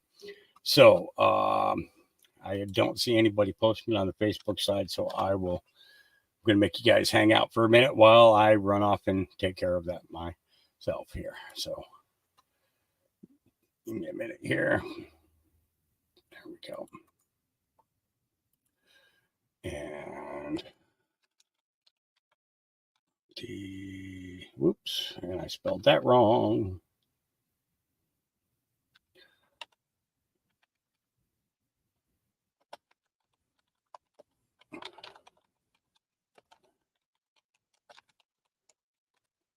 Okay, and let me hit the X side of this, because I know some of you listen over there, and I know some of you don't even know who she is, because you're relatively new to us. But Auntie was one of the big proponents in helping me to maintain and keep the 72-hour pray-a-thons going.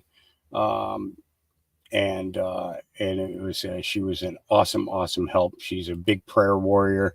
She prays for everybody every day. Anytime she hears something's going on with somebody in our chat and stuff like that, the first thing she does is she stops and she drops a prayer on it, to allow us all to be able to keep moving forward. And she has a huge heart for doing so. Okay. All right. So the email addresses are dropped everywhere. Okay. And here we go. Moving up next, the shit-lib judge is being a bitch. No surprise here. Doesn't sitting in there. He is listening to a judge. The prosecution has finished its argument that the former president should be held in contempt for violating a gag order. Prosecutors want the judge to fine former President Trump $10,000 for a total of 10 violations. Now, the defense is giving its rebuttal, but the judge seems a bit perturbed. They're going point by point on each one of these 10 violations. And with the defense, the judge is interrupting them, saying, and he's kind of annoyed, asking for specific examples on one of these points. The judge just pointed out that it's 10:30 and the jury arrives at 11. He wants to move on. The defense saying that the prosecution got as much time as they wanted, to which Judge Merchan says, quote, "They were answering my questions." So a little doesn't sitting in there. He is listening to a judge. The prosecutor. Yeah. So it's kind of funny how this is all working out, right? Yeah. All right. James O'Keefe says, we got the White House chief of staff on the phone. Oh boy, this should be pretty good. Yeah, realistically, they are.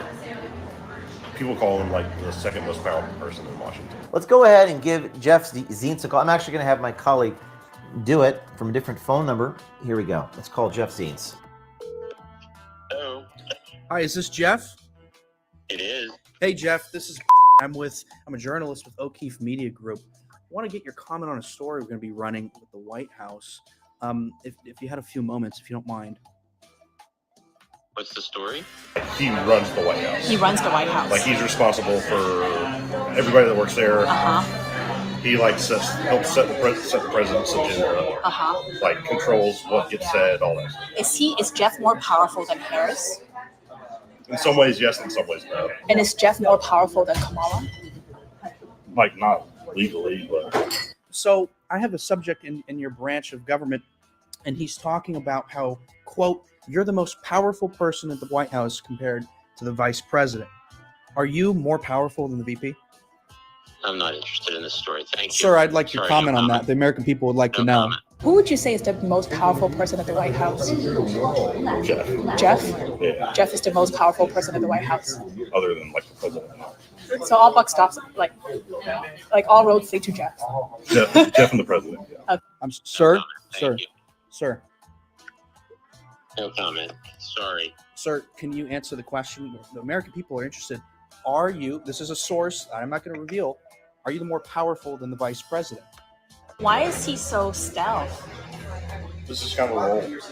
Because that gives him more power. Yeah. More like ability to do things, get things done. Yeah. He says this. He says, who's the most powerful? Oh, he hung up. It's White House Chief of Staff. What an intrepid undercover citizen journalist. What an intrepid person. I know you're listening. I can't say what your name is, but great work once again. Citizen journalists, American swipers meeting with people in Washington, D.C. Interesting. Yep. So SGNon says Senator Bernie Sanders has been accused of raping a girl on videotape 30 years ago as a form of blackmail.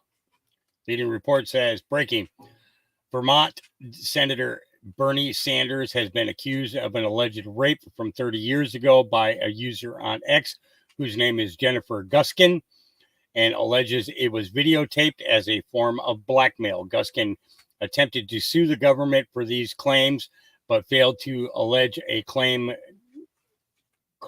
cognizable under the Court of Federal Claims jurisdiction, which was deemed inconclusive. And basically, she says, when I was a child, I was brought into the basement to be violated. While I was being raped, a man was dragged downstairs and was told to rape a boy that was bent over in front of him, or they would the man and his family who were lined up along the wall, where there was also a man behind a camera on a tripod.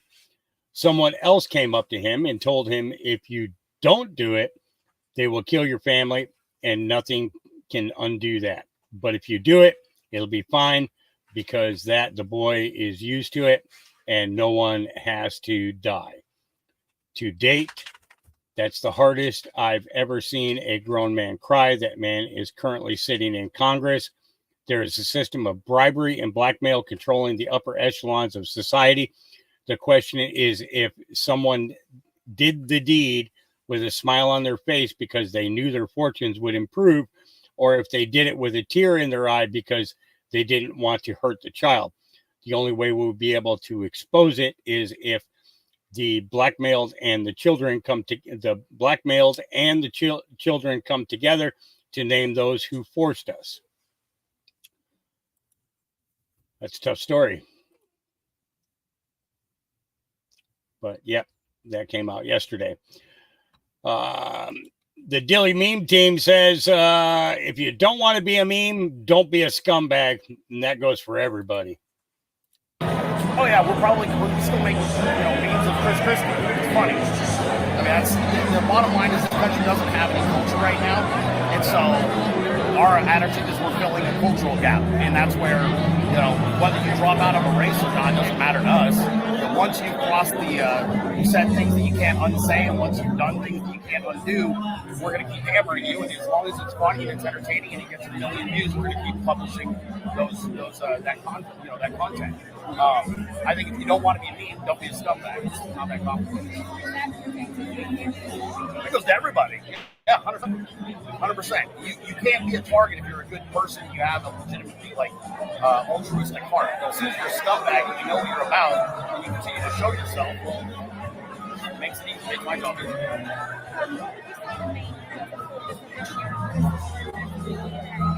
Nikki Haley, I mean, in my opinion, I think the first thing is her word doesn't mean anything, obviously. When you make a statement like, I would never run against Donald Trump, and then you immediately turn around and do that, your word is already left the building. I think they also, when we look at some of her behavior, whether it's politically or personally, I think she's an abhorrent person. I think that what she's doing right now is the fact that she's soliciting Democrat money, Democrat votes in a Republican primary because it's the only way that she can get either of both. I think it's pathetic. Everybody's welcome on the Trump train. Trump train. Get on board. Everybody's welcome on the Trump train. Trump train. And that's McGuillifornia that you hear singing in the background there. And that was recorded on 2/28 of this year. I mean, it's funny that it's just now coming out. Just seems kind of crazy. Vincent Kennedy put this out. Oh yeah, we're probably the last 6 presidents comparing their net worth before and after their time in office. At number 6, you have Ronald Reagan, who was worth around $10 million before taking office and then about $15 million after. Next, you have George H.W. Bush, who was worth around $4 million before and then $23 million after. Then you have Bill Clinton, who came into office being worth around $1.3 million, but he left the White House with a stunning $241.5 million net worth. Next, you have George W. Bush, who came into office being worth around $24 million and then left office being worth around $40 million. Then you have Barack Obama, who was worth around $1.3 million before, and he left office with a net worth of around $70 million. And then lastly, you have Donald Trump, who came into office with a net worth of around $3.7 billion, but left with a net worth of around $2.5 billion. The last 6 presidents.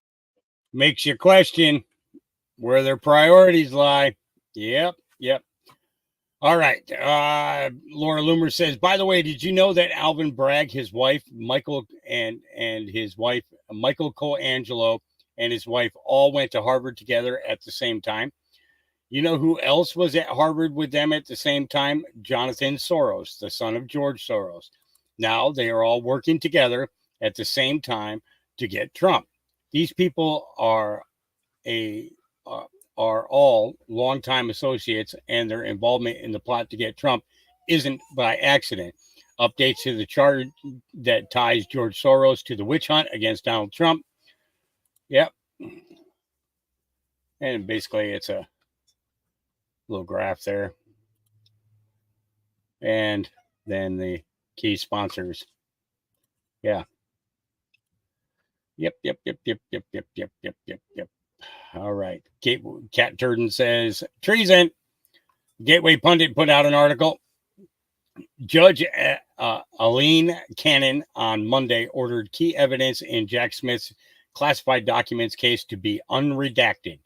The newly unredacted documents revealed Biden's White House had direct ties to the Mar-a-Lago raid. The Biden regime was also directly tied to Jack Smith's investigation, despite claims to the contrary from U.S. Attorney Merrick Garland. So, yeah. It's all going to come out in the wash. All of it. The left just shut down one of their own commie indoctrination camps. Just in, Columbia University has announced classes will be remote for the rest of the year as anti-Israel protests rock the school. There are now growing calls for tuition refunds for the $70,000 a year college now that it has practically turned into an online school. It's vital that teaching and learning continue during this time. We recognize conditions vary across our campuses and thus are issuing the following guidelines, the school said while making the announcement. This just keeps getting better.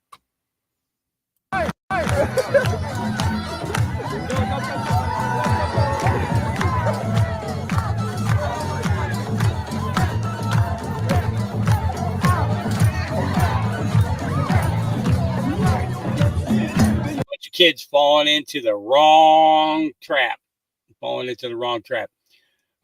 Kevin, We the People Dad says, real Candace Owens with some much needed common sense. Now, particularly, I don't trust Candace Owens as much as I trust General Flynn or any of those cronies. However, what she says here is true. There's no accountability. I mean, I don't understand. Yes. If I can log into my bank account and see every dollar I spent, why can't the American taxpayer log into a government bank account and see every single dollar that they spent? We have the technological means for that. Yes. You know, that would completely change the way so many people voted. It completely change their perspectives about all of these policies when you see how easy our government is just able to money launder. This is what we're talking about. We talk about this never-ending war hawks who keep wanting to go to war because there's no accountability. They just say, we're doing war in Ukraine. We're doing war in Afghanistan. We're doing war in Syria. So you have to go, billions of dollars have been taken away. It's out of your pocket. The American people, you need to understand this is just a money laundering operation. I mean, 10 years of a war in Afghanistan for us to leave. We couldn't even take back the billions of dollars worth of weapons and we just left them on the soil for the Taliban to take over. I mean, every single American should be outraged. And that's why I say that we have to remain focused and understand the enemies for us, for the American people, are not in Ukraine or Russia. They are right sitting down in Congress on Capitol Hill. Those are the enemies of the American people.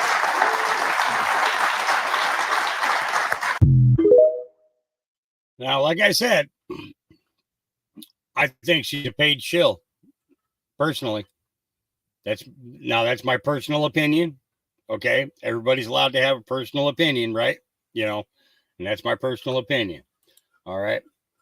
Okay. Wow. Oh, Utah Attorney General arrested again, producing child porn. These are the people appointed to protect children. Hey everyone, breaking news tonight. A former attorney in the Utah Attorney General's office is back behind bars after authorities say they found evidence he produced child pornography. News specialist Matt Rascone is live with more on what we know about this latest news in the case. Matt? Yeah, guys, the Utah County Sheriff's Office says disturbing is an understatement here. Gary Bell is someone who worked at the Utah Attorney General's office here, and just in the last 3 weeks, he's now been arrested twice. And the first time was on August 24th. You may remember we reported on it then. That was when Utah County Sheriff's Office got a tip from the National Center for Missing and Exploited Children. Detectives say they found a child pornography on his electronic devices. 2 weeks later, a judge ordered his release with a GPS monitor. But since then, as the lead detective was analyzing evidence, he found a memory card with images showing a child being sexually abused. And he found that items in the photos and video matched items in Bell's home. That led detectives to believe he was actively a part of creating it, and they arrested him again this week. It's more frightening for anybody who has had contact with Mr. Bell to realize that not only has he been downloading material produced by others, we believe he is also producing similar kinds of material, photographs and video of victims that he has directly physically or sexually abused.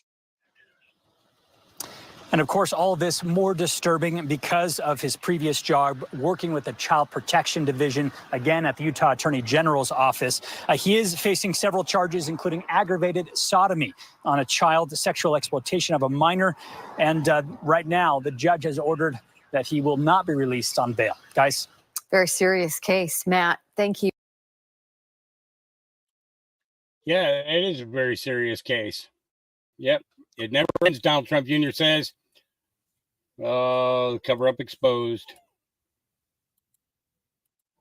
Judge Cannon released unredacted documents on the Mar-a-Lago Ray document case, Jack Smith, and lo and behold, the Biden regime and the DOJ are the ones that ordered the raid on Mar-a-Lago, trying to imprison and silence your political opponent, the one that America wants, President Donald J. Trump, when you are the ones guilty of money laundering, dirty business dealings, funding every single war, forgetting the American people. That's disgusting. We see you, and we're just going to get louder. And every time you pull something like this, President Trump numbers just keep rising. So keep it up. Really. Go ahead. Trump 2024. Judge Cannon released unredacted. Yep. All right. Space Shot. What a great post from my brother Miles. Stormy coming back into the limelight. Talk about a walk down memory lane. Who exposed the pedo network in Hollywood?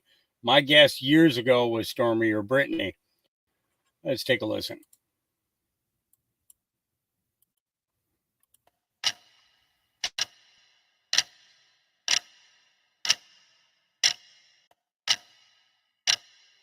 NXIVM. When does a bird sing? Watch New York City. Who exposed the pedo network within H-Wood? You can't answer the above, but we'll laugh once disclosed details. Official statement of Stormy Daniels, January 30th, 2018, to whom it may concern. Over the past few weeks, I have been asked countless times to comment on reports of an alleged sexual relationship I had with Donald Trump many, many, many years ago. The fact of the matter is that each party to this alleged affair denied its existence in 2006, 2011, 2016, 2017, and now again in 2018. I'm not denying this affair because I was paid hush money, as has been reported in overseas-owned tabloids. I am denying this affair because it never happened. I will have no further comment on this matter. Please feel free to check out my Instagram at Stormy Daniels.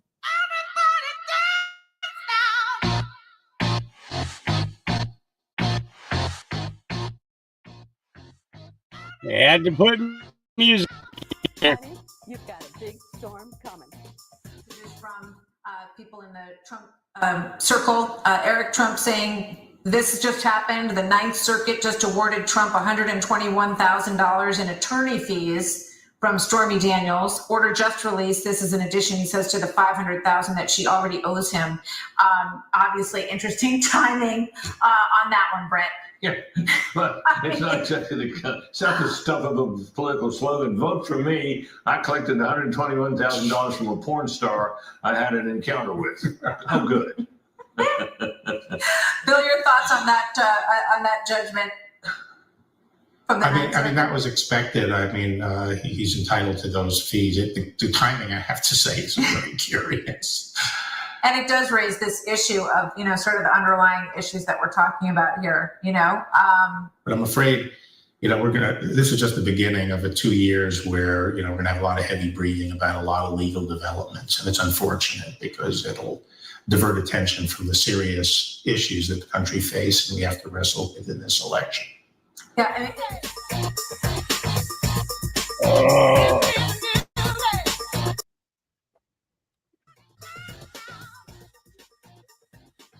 They want you to show their content, but hey, hey, we're gonna throw some music in there that can get you in trouble, yeah.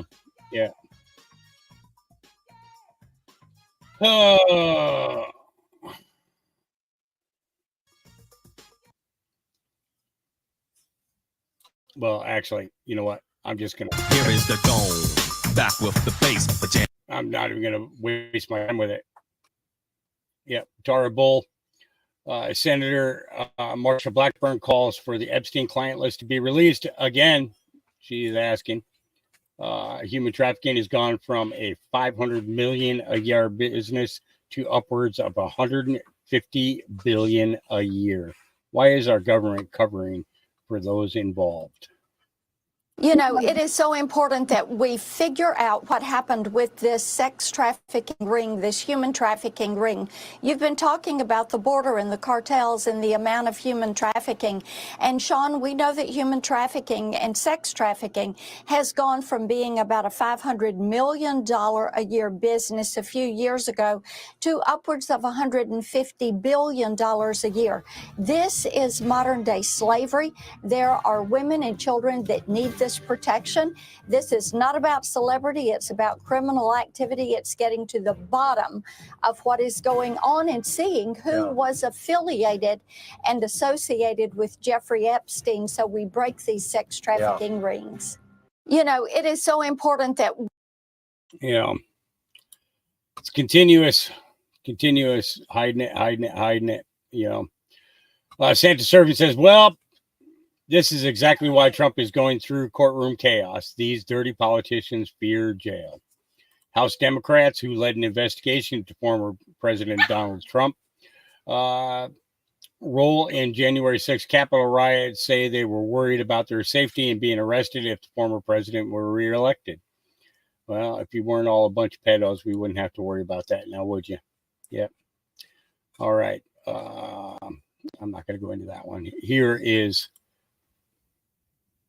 DFL Senator Nicole Mitchell is in her first term in the Minnesota Senate. We don't know many details yet, but police say they arrested her up in Detroit Lakes early this morning. Police told us they received a 911 call at 4:45 in the morning from a homeowner reporting a burglary in process. They said they found Mitchell in the home and arrested her for first-degree burglary. It is important to note, though, that she has not been charged with the crime. If charged, though, and convicted, Mitchell could face up to 20 years in prison.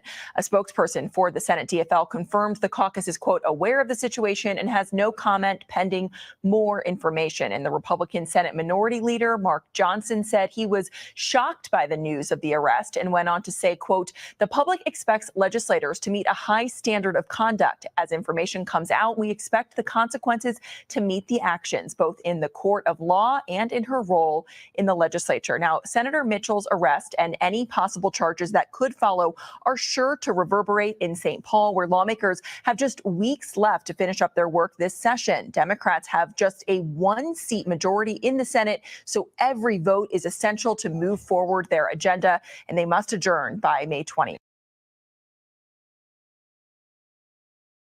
And there she is. Yep. She looked mad. She's mad she got caught. Yeah. In 1933, the Nazi regime started purging Jewish professors from the universities. Today, a Jewish professor was barred from campus by Columbia University. Admin and Jewish students have been told to stay home. Those who fail to learn from history are doomed to repeat it. Yep. Doomed to repeat it. Yeah. All right. Carly Boone put this out this morning. Let's take a listen.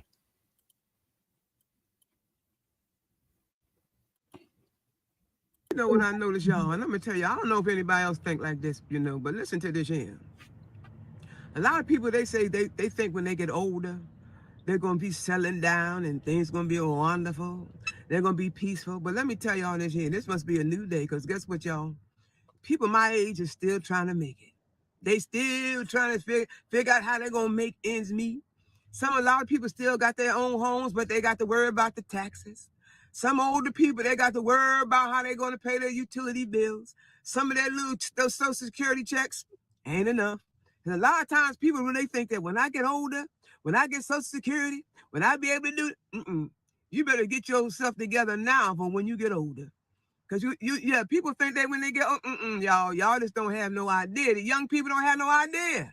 They think that when they get older, they're going to be settling down. And look, I know people that people still, I know a woman right now, y'all, in her 70s, still trying to find love. Still trying to find somebody to say, baby, I love you. In her 70s, y'all. That's why I said, I can't do all that, y'all. I can't be worrying about finding somebody that love me at my age, y'all. Nope. That's why I be saying, y'all, you got to get your life together now for when you get older.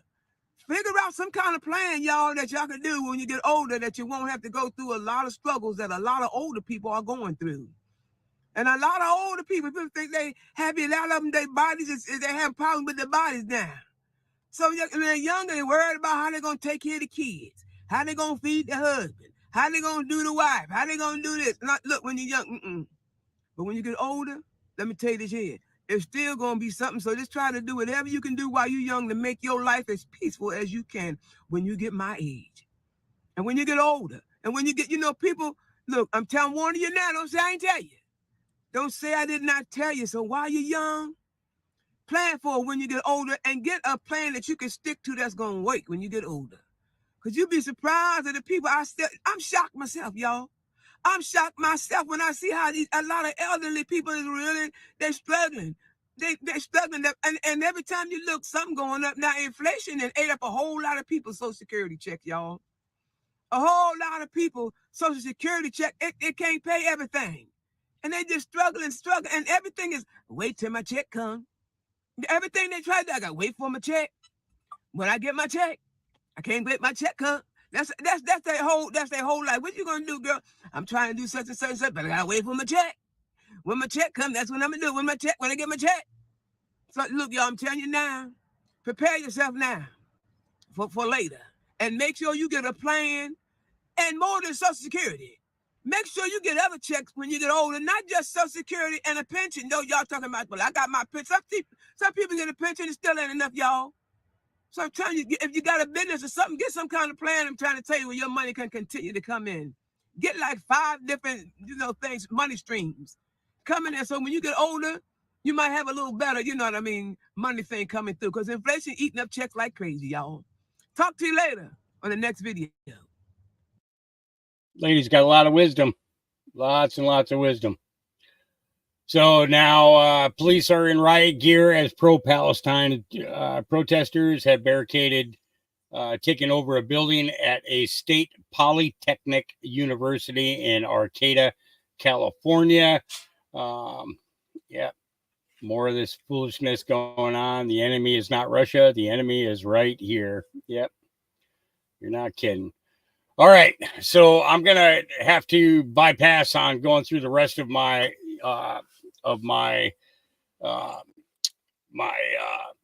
X there because like I said, we're short on time today.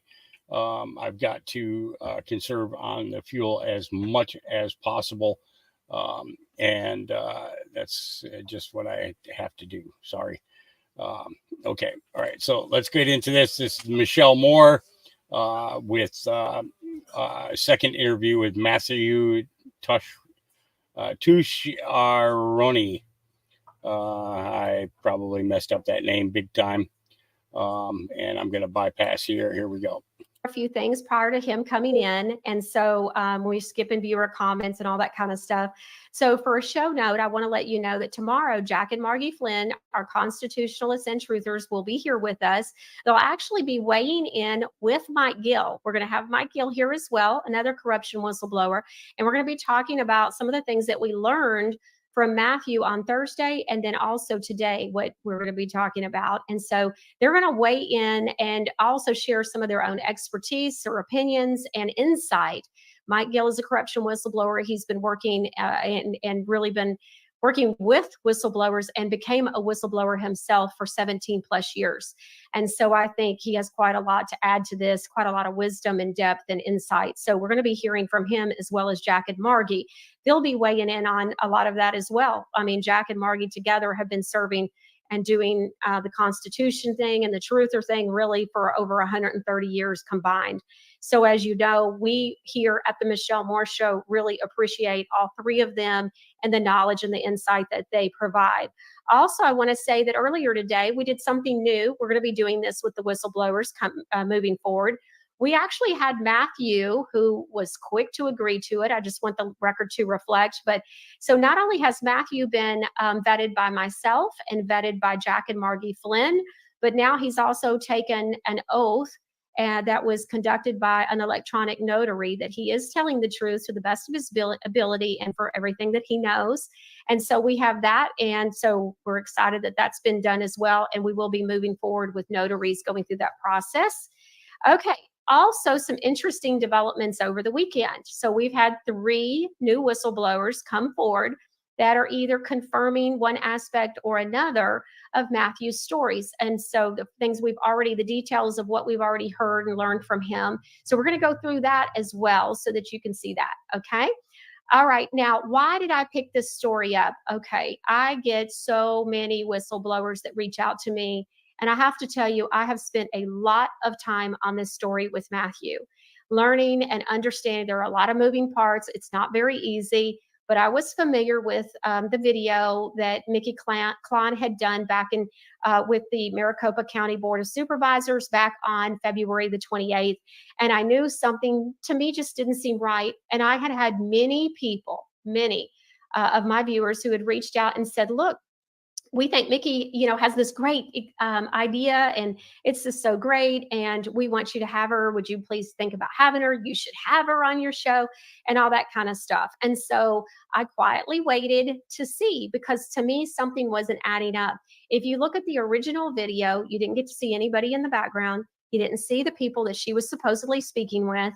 And I just thought, well, what happened to Bonds for the Win? I mean, that was going to just save the world. And I didn't hear anything about that. And, there was really no follow-up. I had run across that when she was on Scott McKay's show back months ago. And so, it just got me to thinking like, well, and then I heard her about the gematria thing and the Tom numbers. She also was one of the 4 people, if memory serves me right. She was on Scott McKay's show a few years ago, and she was part of the Jesus Strand disclosure. So it was like, well, this is interesting. And we know that there have been a lot of psyops and things. And so I just wasn't sure what to think about the entire situation. And so I want you to know, so the viewers asking me to have her on at an alarming rate. And then also the number 2 reason that we took an interest in this story and what was going on here is because no matter what, it's our responsibility. What the mission here at the Michelle Moore Show is to bring you education and information that can help to protect you, the viewers, the American people, and all of the people throughout. And we get viewer emails from, as I've said before, I mean, we get them from every country possible, it seems like. And so we have people all over. And so we want to make sure that people aren't misled, misinformed, miseducated. And we just want to make sure to help you to avoid pitfalls and to protect you. And so that's the big deal here. So at the very beginning. So given all of that, we wanted you to know this. And so we're going to go through some details that are quite shocking.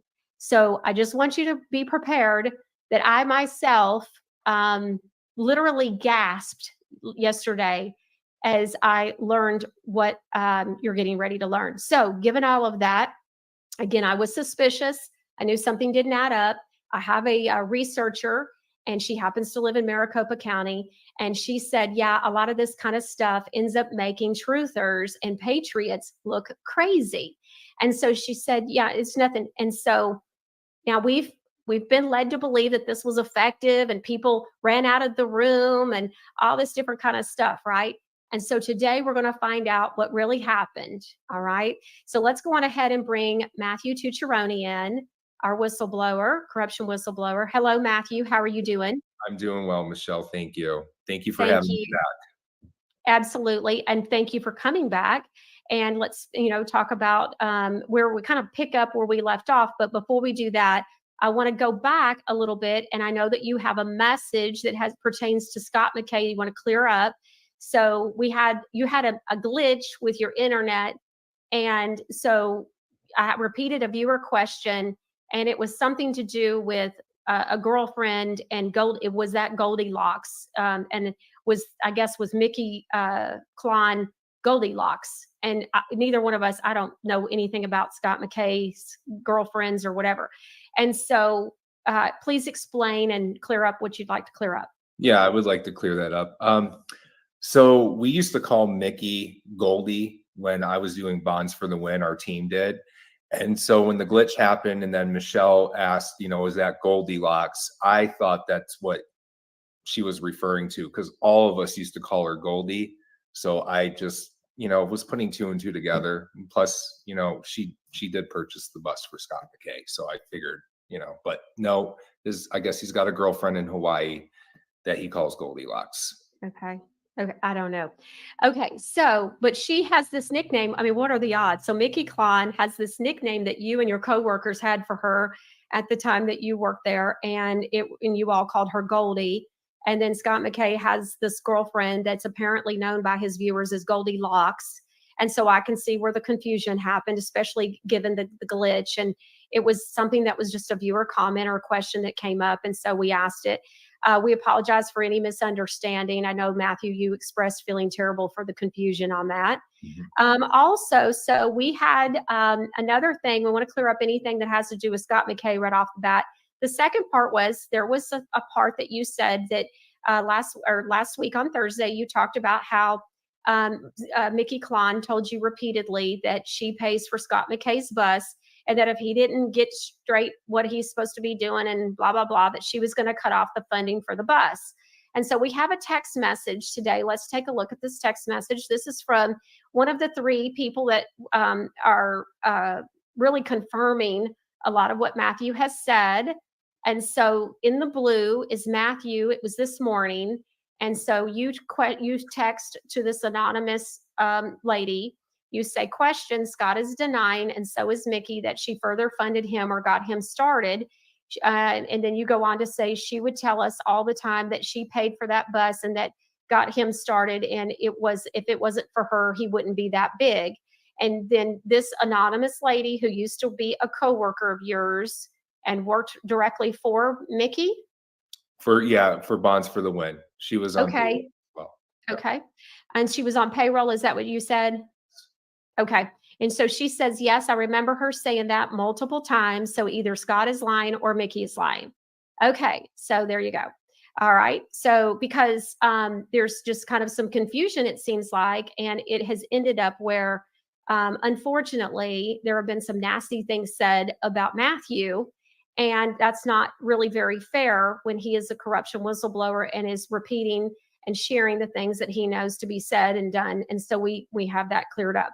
So we're going to move on from there, and we're going to talk about February the 28th. Now, we're talking about February the 28th just a couple of months ago. We're talking about 2024.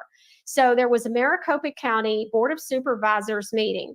Now, you have a regular group of people that get together and do work there. But then there's this one lady, Mickey Klon, that comes in, and she's not part of this group, that kind of core group that's been working on a number of things, apparently. One of the things they were very excited about was that there was supposed to be a big deal that had to do with election fraud, which, of course, in Arizona, especially Maricopa County, I'm sure that was going to be exciting. So can you please help us, Matthew, with clearing that up as far as, sharing the details of what you know about what was supposed to go on? I know that you've spoken with a lady named Leslie who was present there and has come forward. I want the viewers to know that I spent over an hour on the phone with Leslie yesterday and then proceeded to watch 2 other videos of her on podcasts talking about what happened. And it was quite informational and insightful. So with another man that was actually there present at the meeting as well. He has a podcast and has her on as a guest. So please help us understand to the best of your ability. I know you spoke with Leslie as well. She was not a friend of yours, but you had a mutual friend. A mutual friend, yes. And so this connection got you in contact with Leslie, or Leslie with you, and you all spoke, and then I spoke with her. Now, Correct. Leslie, I would think it would be fair to say she's been a little bit traumatized herself from this situation. And you said that she was emotional while speaking on the phone. So, which I can understand. But Matthew, help us to understand a little bit about that meeting and kind of set the stage for what happened. So that meeting, so there was 2 separate events that took place in that meeting. I'll go in the first event. The first event, so Leslie and my friend who put me in contact with her and the whistleblower you're about to see in a few minutes, they've been working tirelessly on election integrity. And they're just people. They're not part of any big groups. And they've already gone to multiple meetings to get this stuff out of the way. And they had a proper way of serving them during that meeting. And what happened was Mickey all of a sudden throws herself in. She gets involved and she sidelines them at that meeting, which was taking place. So now you have Mickey's event coming in with her production and her kabuki theater and stealing the spotlight from what these real patriots, boots on the ground individuals are doing in Maricopa County. They've worked tirelessly on this. I've been out of the loop, so I'm not sure exactly what they were working on, but I know they've been working on this way before Mickey Klon came into the picture. So she came in, sidelined them, and that's exactly what happened. Mickey took credit for that day. And I don't believe anybody was able to properly serve them because of the theatrics that Mickey displayed. All right. So there are a number of things that, and by the way, that is my understanding as well, Matthew, from speaking for over an hour with Leslie yesterday. So we both have the same understanding. I wanted to make sure that we did. So we're going to back up also. So this Board of Supervisors meeting took place on February the 28th. And really, I think the beginning of how it started to really get some traction is there was a tweet by Ann Vandersteel. So let's take a look at this. And so producer Ron, and so there's a tweet and it says breaking. Now we want you to hear this verbiage. Maricopa County Board of Supervisors just ran out of a public meeting when they were served the following. Okay. So this says they were served, okay, and that they ran out of the meeting. So let's take a look at another an interview that she had shortly after that. I'll have to look back and say, let's see, I don't know the date of this interview, but it was within a day or two is my understanding. And so when I spoke with Leslie, she referred to this interview. And when I look at the title, that said more than anything to me. It says exclusive Mickey Klon interview breaking. So that tells you it was fairly quickly afterwards. And it says Maricopa Board of Supervisors run, in all caps, run after being served. Okay. So they're claiming that they ran out of the room and that they had been served, and come to find out neither were true. Okay. So we've got, again, numerous people that are explaining how this didn't happen. It's very detailed, a lot of unraveling. Everybody, though, pretty much has the exact same story. I've spoken with one. We're getting ready to watch a gentleman named Luke, who was on video with Matthew so that Matthew could let Luke tell his own story. And so let's go on ahead and see. This was recorded yesterday, Matthew?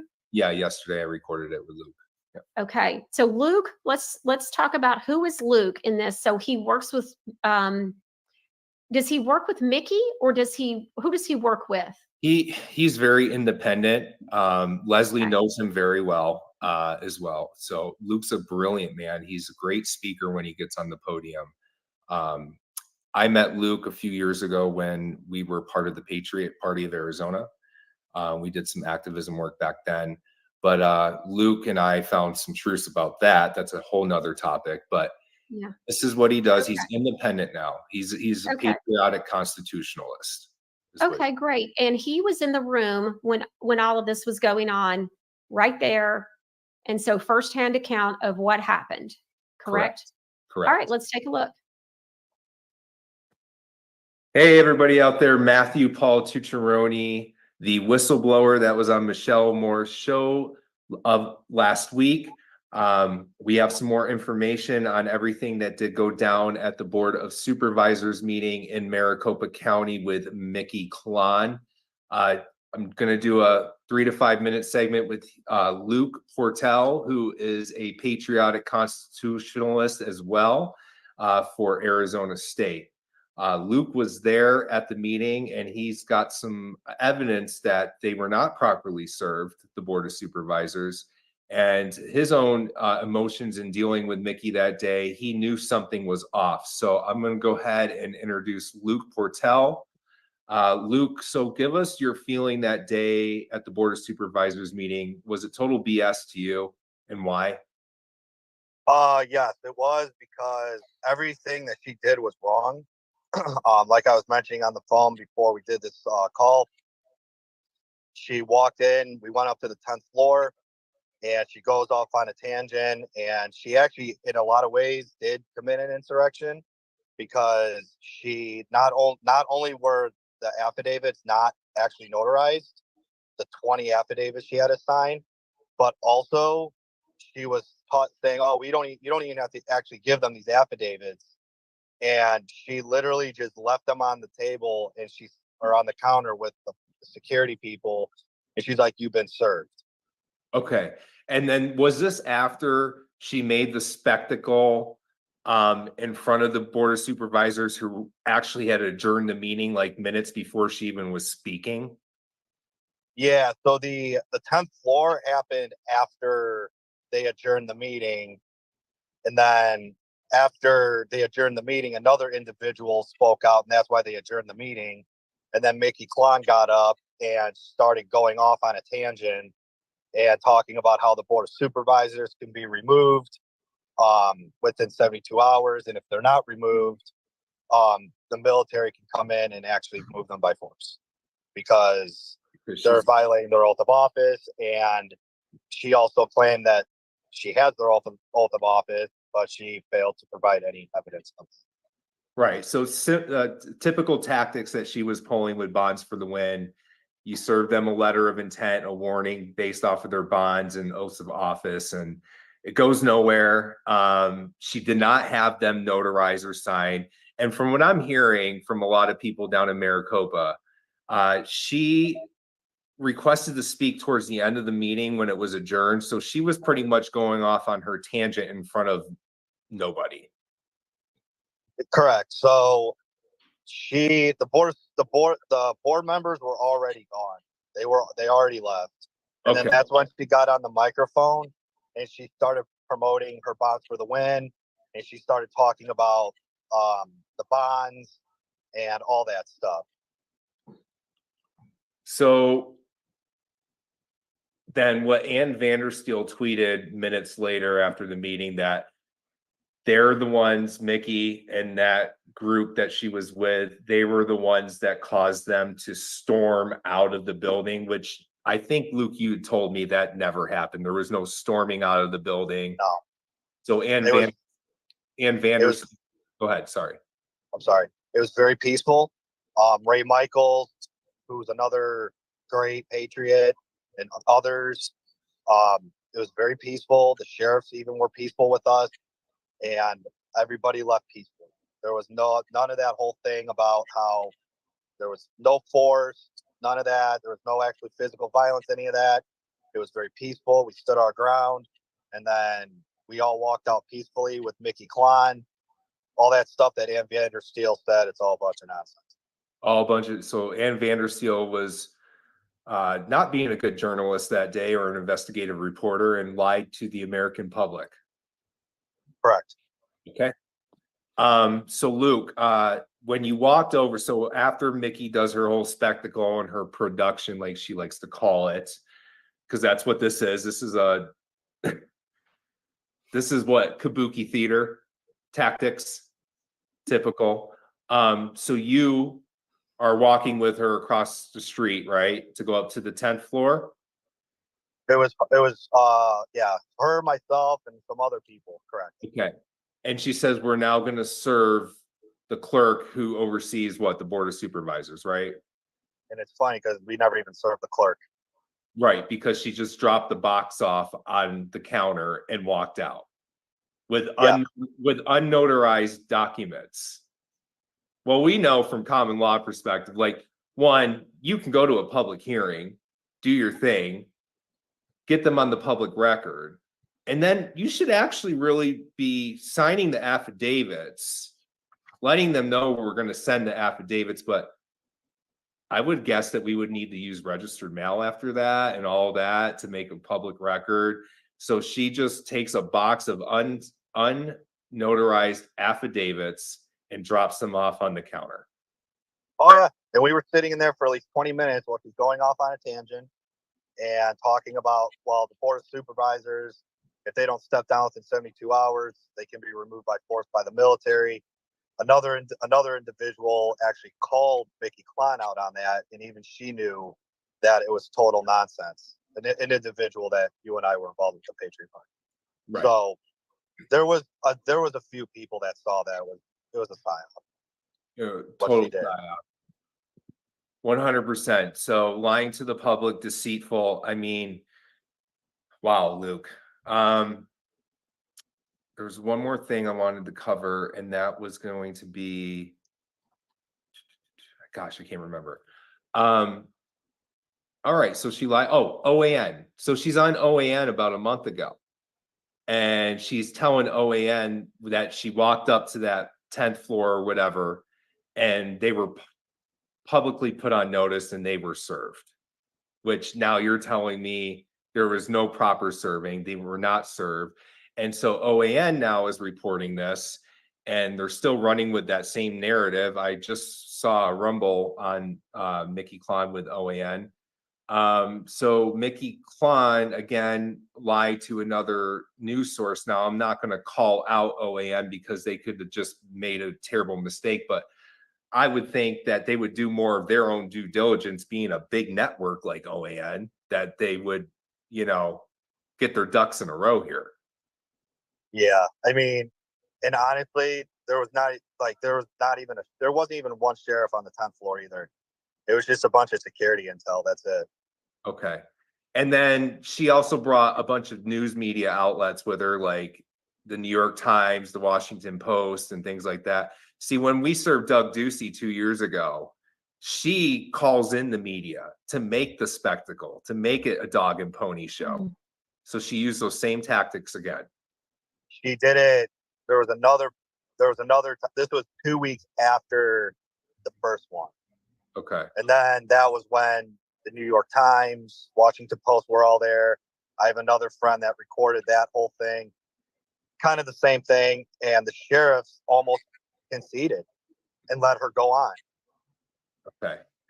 Yep. Sounds like this is bigger than what we thought. There's a lot more people involved, probably agencies as well.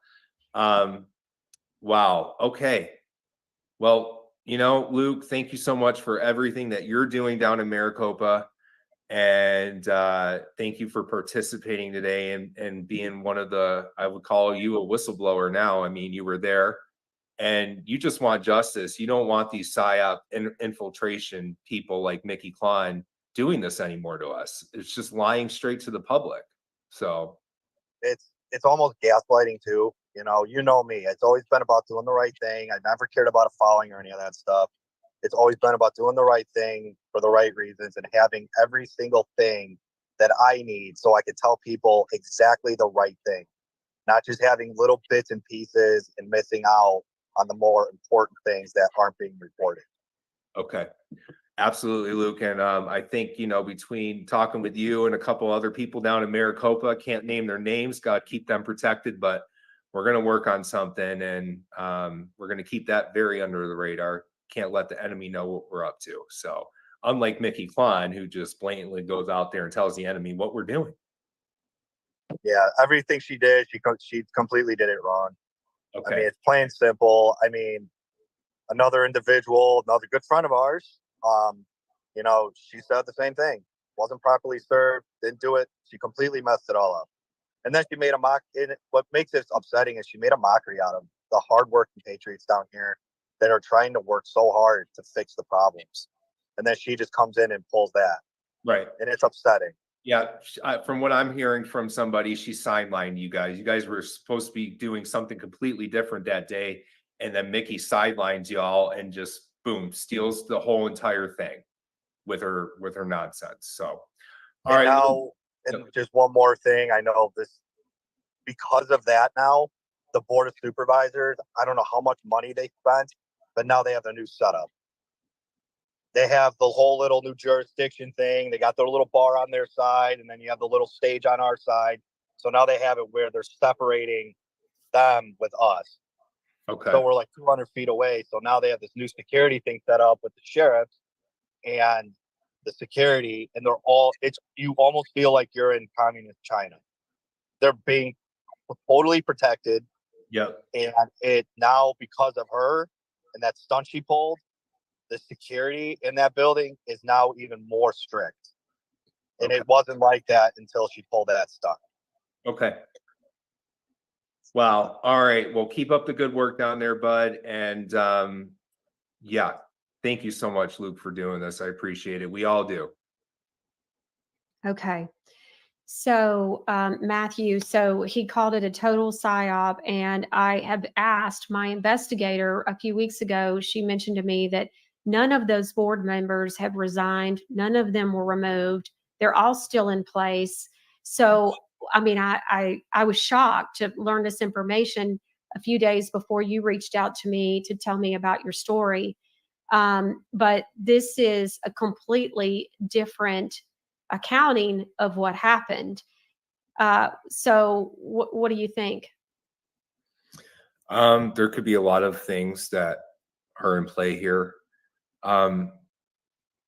We really all don't know who Mickey Klein really is. And because of the efforts of those patriots down in Maricopa, like Luke and Leslie and another few, they have been making a little bit of headway. So this could have been an orchestrated operation to have an excuse for that Maricopa County BOS to come up with stricter rules for meetings and security to keep the people at bay. Because you heard. Well, the other thing is, well, we also heard that the real agenda for that day, for those that work there regularly, was about the election fraud that had been going on and working on that. Of all places, Maricopa County, this is very odd, the more I think about it, but it's very interesting. There's a lot there. Yeah, that would be my assessment of it. There's just something not adding up at all. Yeah. So, you know, the expert who, when you watch her and listen to some of her verbiage, oh, she's going to, you know, set the world free. It's interesting that she dropped off affidavits, did not serve them accurately, and they were not notarized. So, I mean, these to me sound like some very basics of something that you would do when you serve the Board of Supervisors. Now, to claim that they ran out of the room and all of that, and only to find out, no, they were leaving anyways, because one of them, I guess at least one of the members had a meeting that they had to go to, and it had been pre-posted. So when I spoke with Leslie yesterday, Leslie was very aware of the schedule. And so it was very frustrating. And there's much more to that story. But what Luke said there at the end is what really kind of grabs my heart. And that is that he's saying, well, now everything's changed because of all this fiasco. They've put more security in place. And, you know, now it's going to be even harder to be able to connect with these people. And that doesn't sound good. It sounds like you took a couple of steps forward and took about 5 steps back that day. So, but again, we never saw who she was speaking to. I saw in the background, there was nobody in the pews or anything. And that's how I got suspicious and thought, okay. So then throughout this process with speaking with you and now the other three that have come forward, I said, okay, well, what was the name of the other thing? And that I saw months ago, and you said it's Bonds for the Win. Right. And so explain what Bonds for the Win was about. Bonds for the Win was something that Mickey created it was during the time of the heightened mask and vaccine mandates, going after our children at school. So she used the whole mama bear thing to suck in, all the vulnerable parents in there to get on board with this. And it was about finding out that they are bonded and take an oath to school boards, and that we can go after their risk management pool if they don't drop the mandates and keep causing harm to our children. And so same thing that she pulled there, we're going to do a writ, we're going to do, a letter of intent based off of their performance bond. And if they don't do X, Y, and Z, then we'll serve a writ of quo warranto. It's same type of thing that she used with Bonds for the Win. She did with this. It's the same language. She may have reworded it a little bit, but that is her tactic. She created Bonds for the Win. A bunch of people did jump on board. And that's when I got involved, because I was like, I like this work. I want to help the children. And many parents around, and I'm not even a parent, and I just care about our kids. Mm-hmm. So she says there was 3 wins, and she said this on Nino's Corner when he interviewed her way back in the day, and his recent interview with her in February. Okay. All we really know of is actually 1 win, and it wasn't, to me, a real win, because the individuals came back after vacating the office for like a week, because I believe they found out, a way to come back. And that was the whistleblower that is anonymous on here with that text with me. Okay. So I'm not going to give the location of what state that was in for her protection. Okay. But that was it. That was the only thing that I believe happened that looked like a win. But then they started going after the bonds. They wanted the money, and Mickey never pulled any kind of money from that. No one got any money. That never happened. And she's all about money. So when the money doesn't come through, she'll dissolve the group and move on to the next thing. And that's why she brought me in, because I was bringing the state national stuff to the forefront. Okay. So I have the anonymous whistleblower has sent some things. So you texted and said, when we worked for Bonds for the Win, didn't Mickey say that she was going to pull the plug on the movement because we were going to move into a different direction, the state national stuff? She told us to no longer answer the emails from the mothers. Okay. I remember you and I were both getting so many emails for help. So what you're describing here is that people saw her one way or another, found out about Bonds for the Win, and said, oh, I can go and fight against masks at the school board meetings. And so I'm going to take my documents and I'm going to use Mickey Klon's Bonds for the Win program. And then what you all were experiencing was that then these mamas and daddies would have questions, need help, support, which makes complete sense. I know I would need it. And so you were part of that support team with your other coworkers, and one of them is the one that has asked to remain anonymous. And so you end up saying, y'all are being told, oh, we're all of a sudden not going to help these people anymore. We're moving on to something else, is what you're describing. Okay. You said, I remember you and I were both getting so many emails for help. Are you saying from the mamas and daddies? Yes. Okay. And when we went to Mickey, she had no solutions. Okay. The mothers were left to fend for themselves. And I feel like you, another lady you name, and myself felt really bad. Another lady that you name on the team. So there were 3 of you at least 3 that are named here with yourself included. felt really bad because we were pretty much lying due to Mickey's quest to pull the plug. Okay. The response from the person who wants to remain anonymous says, I think most of the Patriot movement ended up being CIA, FBI setups. Yeah, I think that, and we have no idea. I don't know who's FBI, who's CIA, who's all that stuff. I know there's some suspicions about some of this, that the movement's been infiltrated at high levels, but who knows? But this is what this lady who's asked to be remaining anonymous says. Yeah, I think that's pretty much how it went down, although I was being lied to and was told that someone else was doing the emails, but later found out that that was not true.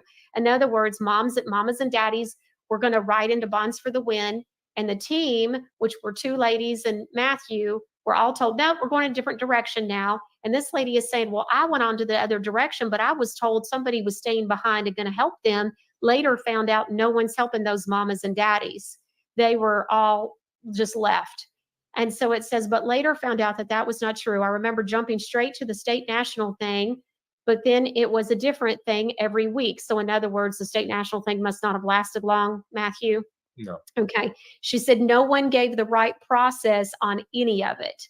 So this goes back to, I want to go back to something that was said, and that was that there were never any answers. There were never any solutions.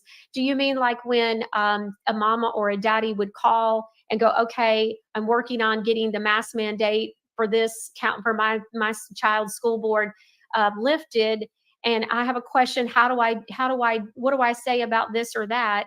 You're saying there were never any solutions that were offered? Correct. And Mickey would always say, she's like, I've already given them the information. It's all there on the website.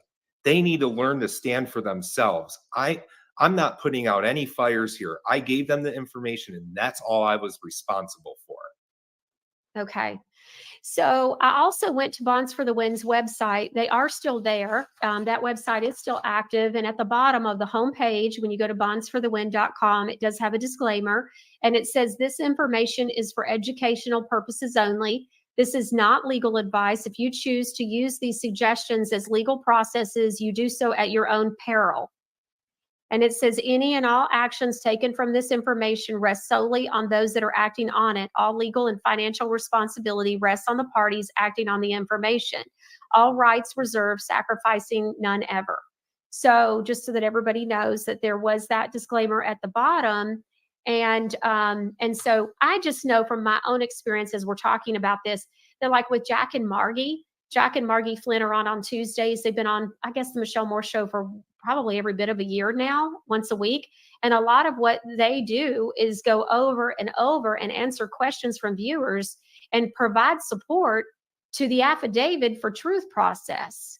And so you can't roll something out like this and not offer real help and support. You just can't do it. People don't know the processes, and they don't understand what a bond is and how this works and what about that. And so that's just not even realistic from what I have found with working with something like an affidavit of fact, even something like that, or rescinding your signature and your consent to, all kinds of basic things. But if you've never done them, you've never done it, and you're going to need support. Absolutely. Okay. There was no support. No support. Okay. So we have another story of let me also go on ahead. Before we move on to a third example. Okay. So we have Leslie. She was holding the camera in the Board of Supervisors, Maricopa County meeting, where supposedly, it was, Mickey said that, that these people were served and they ran out of the boardroom. Okay. So Mickey, I text her this morning, and I had watched the Nino interview with Mickey Klon from February, the end of February. So David Rodriguez. And so I say to her, Mickey, Mickey says at the 17-minute and 32nd-minute mark with Nino, what we did with Maricopa County, we basically served them a notice of personal liability. I said, Leslie, you're saying that she didn't do that the Board of Supervisors meeting members had already left the room, and then she asked you to record her acting like they were still in there, correct? So Leslie calls me. It was about an hour. So it was right at about 2:00 Central Standard Time today. So it would be an hour before we went live on the show. And she said that she had just seen my text message that I'd sent earlier this morning that you're looking at on the screen. And she says, yes, the answer is yes. That's what I'm saying to you. They were not in the room, and it was, everybody was gone. And then she handed me her phone and asked me to record her. She was getting ready to do something. And so she wanted to record what she had planned, apparently, to say to the Board of Supervisors, but they had left because of the meeting and that one of the gentlemen had. And so which is a whole nother thing, but it was publicly available for everyone to know. And Leslie and the group of people that have been working, like Luke, as part of that team, that group of people, they had been working, really fighting against the election, cheating, integrity, whatever, and fighting for integrity with the elections in Maricopa County. And so, it's just a lot to take in. And so they're upset and frustrated, through all of that, because now they weren't able to accomplish what they wanted to accomplish that day, and felt really kind of hoodwinked in a lot of what was going on. Leslie watches Mickey on the Nino show, and she's thinking she's going to set the record straight, that she's going to tell the truth. And Leslie tells me yesterday that no, that's not what happened. And she ends up finding out, and you can watch the Mickey Klein interview and see that she's not saying that. She's continuing on with, oh yeah, we served them and this is how this works. And, they ran out the door. And so they show footage, but the footage in the middle of the show is actually people leaving, that they weren't running from Mickey. She hadn't even done that part yet. They were leaving, and she's screaming and carrying on and everything. You've been served, but they were talking about a completely different thing. And so it had to do with a whole nother case that they had been planning to work on that week or on that day. And so had nothing to do with what Mickey is claiming that it had to do with. And so it's quite shocking. And so, anyways, all right. So anything else you want to add about in all of this? No, not right now. Okay. So I want to go back to what I said at the beginning, and that is, I don't know if it's a psyop. I don't know if it's just misrepresenting what happened. I don't know why you would say that you served people. I don't know why you would say they ran from you when what you did was already when they were out of the room. I don't really know. But what I can say is this goes back. The reason why I took this story on was because I knew it was being misrepresented. There was just no way. And then when I found out from my lady that does investigating for me, who lives in Maricopa County in Arizona, tells me that, oh yeah, all those board members are still there. I was like, what? And so now, in full disclosure, I do want to go back to Bonds for the Win. And I do want to say that I talked with another truther last night, and he did share that he knows of one particular lady that had that used the Bonds for the Win, and she was able to de-seat 2 people from their positions, is what his understanding is. So that is the only success story that I'm aware of, and I did find out about that last night. I asked him if he's aware of any results from Mickey Klein and all of this, and he said no, not any. So all he knows of is a lady who locally was able to do that, and it's his understanding that she used the Bonds for the Win process. So that's all I know. And that was all he knew. Can I add something to that, Michelle, real quick? Mm-hmm. So, and they, Mickey was on Nino's show, and and I remember her talking about Bonds for the Win from the recent show that she was on while she's talking about the Board of Supervisors. And she had also made a statement that because of the Bonds for the Win, they had major success all over the world, and it changed the airline industry. The airlines finally caved in and removed the mask mandates for the passengers and the workers, and the requirements for vaccinations, etc. But those were not her wins. No. These were wins by that American Airlines pilot, Josh, and I can't remember his name, but he led the Freedom Fighters, or Freedom Flyers.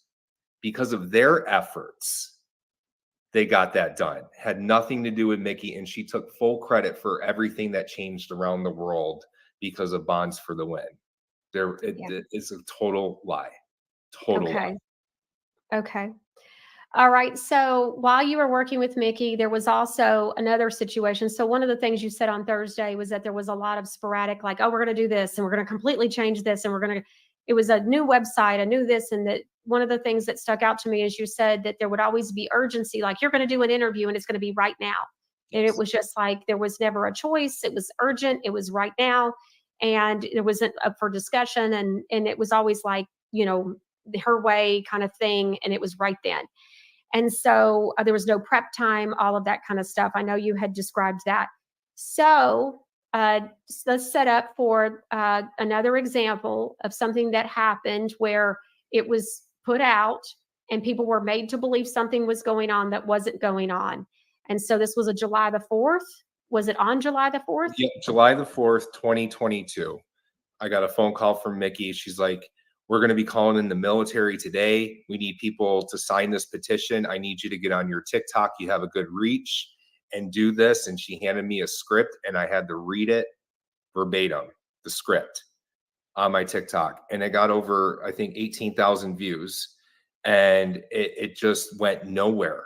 Next thing you know, a week later, that website's gone. Okay. And was the military call? Well, let's look at it. Let's take a look at this. So Producer Ron. This is a really important message for every patriot out there celebrating 4th of July. You must do this for the 4th of July. It is your duty as a patriot, as an American. So what I'm going to read to you right now, everybody, according to our forefathers, the Declaration of Independence and the Constitution gives the men and women of this union the right to seek protection when our governments become tyrannical. The military was set up as the public trust protectors on November 19, 1863, when Abraham Lincoln created the public trust to protect the 35 states of the Union. Therefore, we have the right to invite the military to take out these governments and restore peace. Here is all you need to do. All right, so this is what you need to do. You need to go to WeThePeopleDeclareFreedom.com.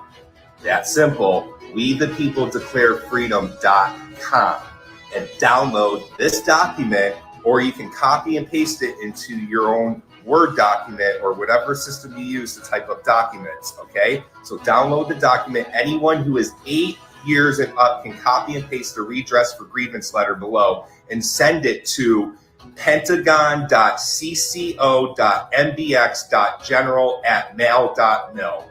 Use the subject line, redress for grievance. Copy and paste the redress for grievance below. We have already addressed this letter to the generals from the Marine Corps and the Army. We have insider information that they are ready and waiting for us. Type your first, middle, and last name in proper case at the end of the letter that then include your full address and phone number. Share this everywhere. We need 100,000 people to do this in order to end the invasion of our land and remove the illegal government, illegal government that has taken over. Thank you. Happy 4th of July, Patriots. God bless. I love you. And so does my team. Our team has worked hard to get this information to you guys. God bless. Happy 4th of July, everybody. Okay. Not my So you proudest get that. moment. What'd you say? I said, not my proudest moment. I lied to the public. Well, did you know you were, I mean, No. it's not lying if you know. I know. It And just, so yeah. I know that you said to me, I said, well, did you think that the military was coming in? And you said, well, yes, that's what she said. Yeah. And so what happened? How did you end up finding out that that wasn't true?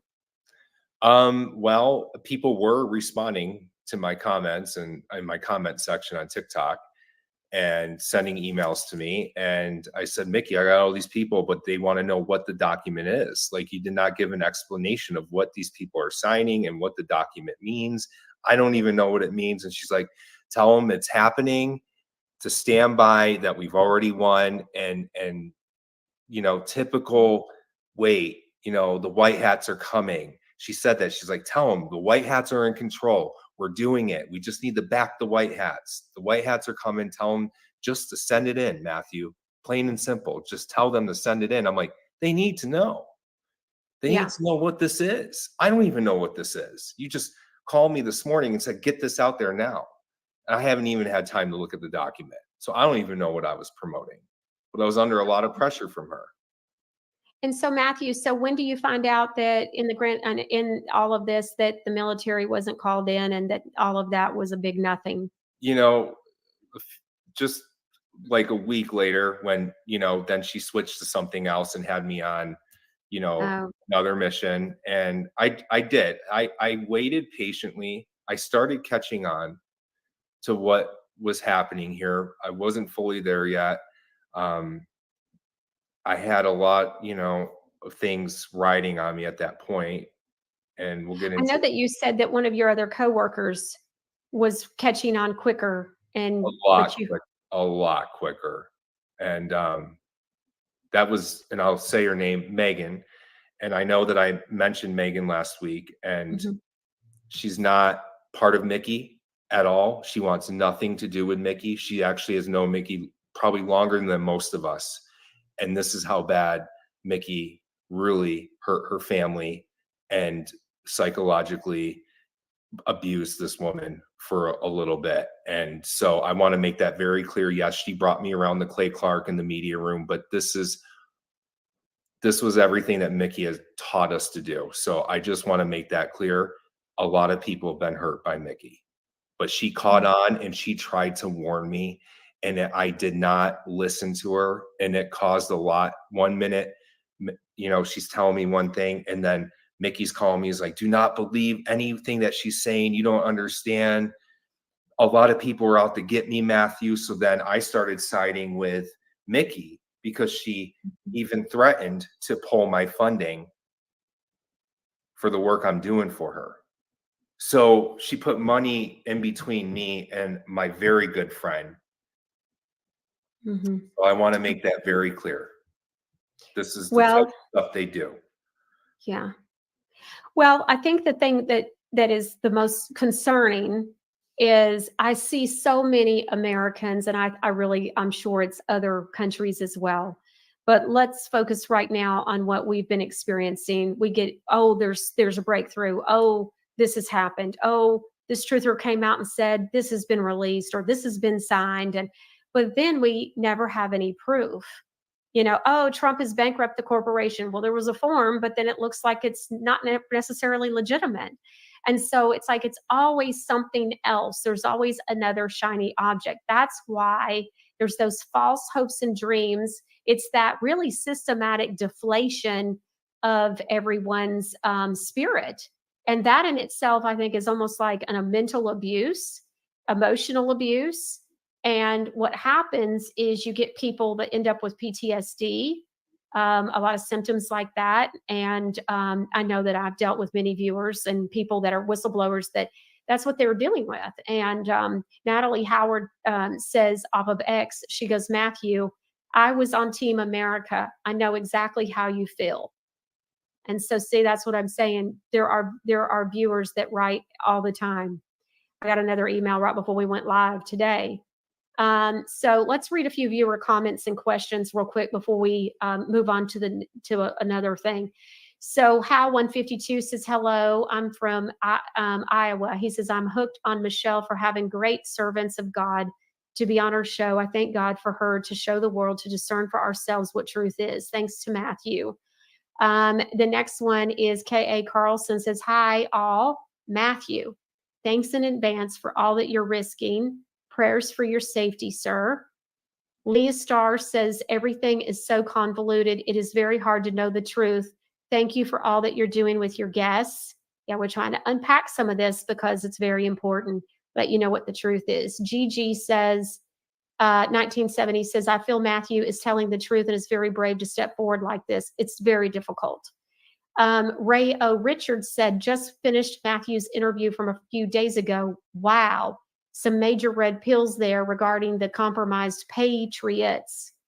Kira Lucky says, what a relief to hear truth. Thanks, Matthew. Good Lion Films says, Matthew is the man. Thank you, Michelle. Let's see. SoCal Girl 13 says, thank you, Matt, for stepping out. Prayers for your safety. Yep. And then Corinne 52 says, I'm so confused right now about everything. That's why I'm here, to try to find out what's really going on. It's like you can't trust anyone anymore. Yeah.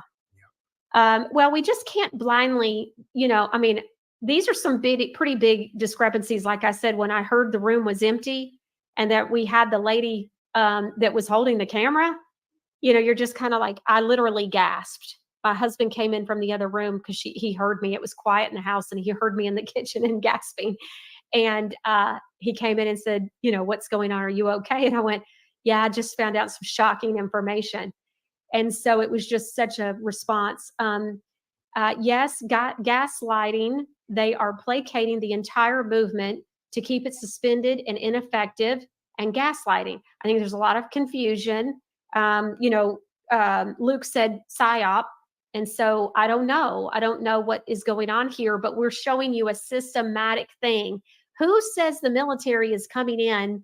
I mean, I just don't she keeps using that too. It keeps on those buzzwords, and I don't understand. Like, as the military to come in after a few times, you just, what's that that bedtime story or whatever, that nursery rhyme where it's like, how many times you're going to cry wolf before nobody comes because you're crying wolf, because you've been doing it for so much. It's like, what's going on there? Faith Country 555 says, I was on a local group in my county in Kansas, and we did FOIAs on bonds and oaths. Our sheriff didn't have either, and county commissioners lacked either the oath and or the bond also. So problems were uncovered as a start to make people aware, at least. So my question back to Faith Country 555 is, so awareness is not enough. And so were you able, because we know there's a bunch of problems, but so were you able to get that corrected? And so you let us know if you're still watching and know. But it matters. I mean, that's a success. If success is not awareness, success is action and results. So that would be a win. That would be amazing. So I'd be interested to hear if that got corrected. US Patriot 2021 says, just disgusting. They were using you, Matthew. I think that you were that they were trying to get Patriot information. God bless you for calling them out. And it's not even necessarily about calling them out. It's about bringing the truth to the front so that people don't fall for this. That's what I go back to. I think one of the biggest things that I've been emailed about, especially in the last couple of months, is people saying, viewers saying, Mickey Klon, you got to have her on. And I'm like, yeah, we'll see. I just kept waiting because I knew something's not right. Why am I not seeing who she's supposedly talking to?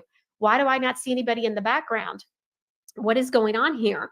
And I just smelled skunk. Being honest, I smelled skunk. And so I quietly waited. I had a few viewers that pushed me on it and said, why? And so I said, I smell skunk, So Faith to Victory says, I feel your pain, Matthew, and I am so proud of your courage and your humility. You are a hero in my book. Thank you. Yes. All right. So that's such great, encouraging words, so good. All right. So Doug White says, let's make people too scared to do anything. LOL. Let's go. That's going to help. And so, yeah, it's like, we've got to follow up. If the Bonds for the Win wasn't working, don't quietly go away either. Let's go back and say, hey, give that as much of a attention and a voice as telling everybody to do it. If it wasn't working and the bonds weren't being paid out, which she happens to mention on the David Rodriguez interview that I listened to this morning from late February. So it wasn't paying out. She even says it, but was it really about that? I mean, it's not about the bond being paid out, I guess, because to me, it's about the kids not having to wear a mask. Well, ultimately, I think there's a difference between, we want them removed. We want, the heck with the bonds, the heck with the money. And yes, can we get some policy change out of it? Yeah, but they're still sitting in the same seats. They're still holding office in the same seats. So they can still they'll find something else to do against our kids. There's no real win here. There was never any real win with Bonds for the Win at all. They're still all sitting and there's elected seats. Yeah. There was no win. Well, and the fact of the matter is, when it didn't work in that way that she was saying, why not give it just as much of a voice? In fact, where was that program redacted or revoked and said, okay, look, we've done some more, research and this isn't going to work. We've had things come up with that with the Michelle Moore show where it's like, okay, this doesn't work or this changed. And so since this circumstance changed, and we definitely had this circumstance changed, it worked before, it's not working any longer because XYZ changed their policy and now this isn't going to work anymore. They're on to us. And so, it worked a few months ago, doesn't work anymore. We absolutely have had that, but we've addressed it when it changed. You can't just leave people out to dry. And that's what you're describing, that you were told that's it. All right. So the next thing we want to talk about is I want to pick back up with the San Diego trip. So you had 2 different San Diego trips, and I know that you were in the car with Mickey Klein, and so please explain what you want to share about that experience and what happened. Yeah, absolutely. I'm going to have to go back to the first trip. After the whole Ann Vandersteel party, we get invited by somebody else the next day to come before we leave to go home to Phoenix to this place called the Wise Castle. Okay. And I said to the guy, I'm like, what is the Wise Castle? And they're like, oh, it's you'll find out when you get there. So me and Megan were like, okay, red flag, pack our guns with us when we go into this place. Let's go.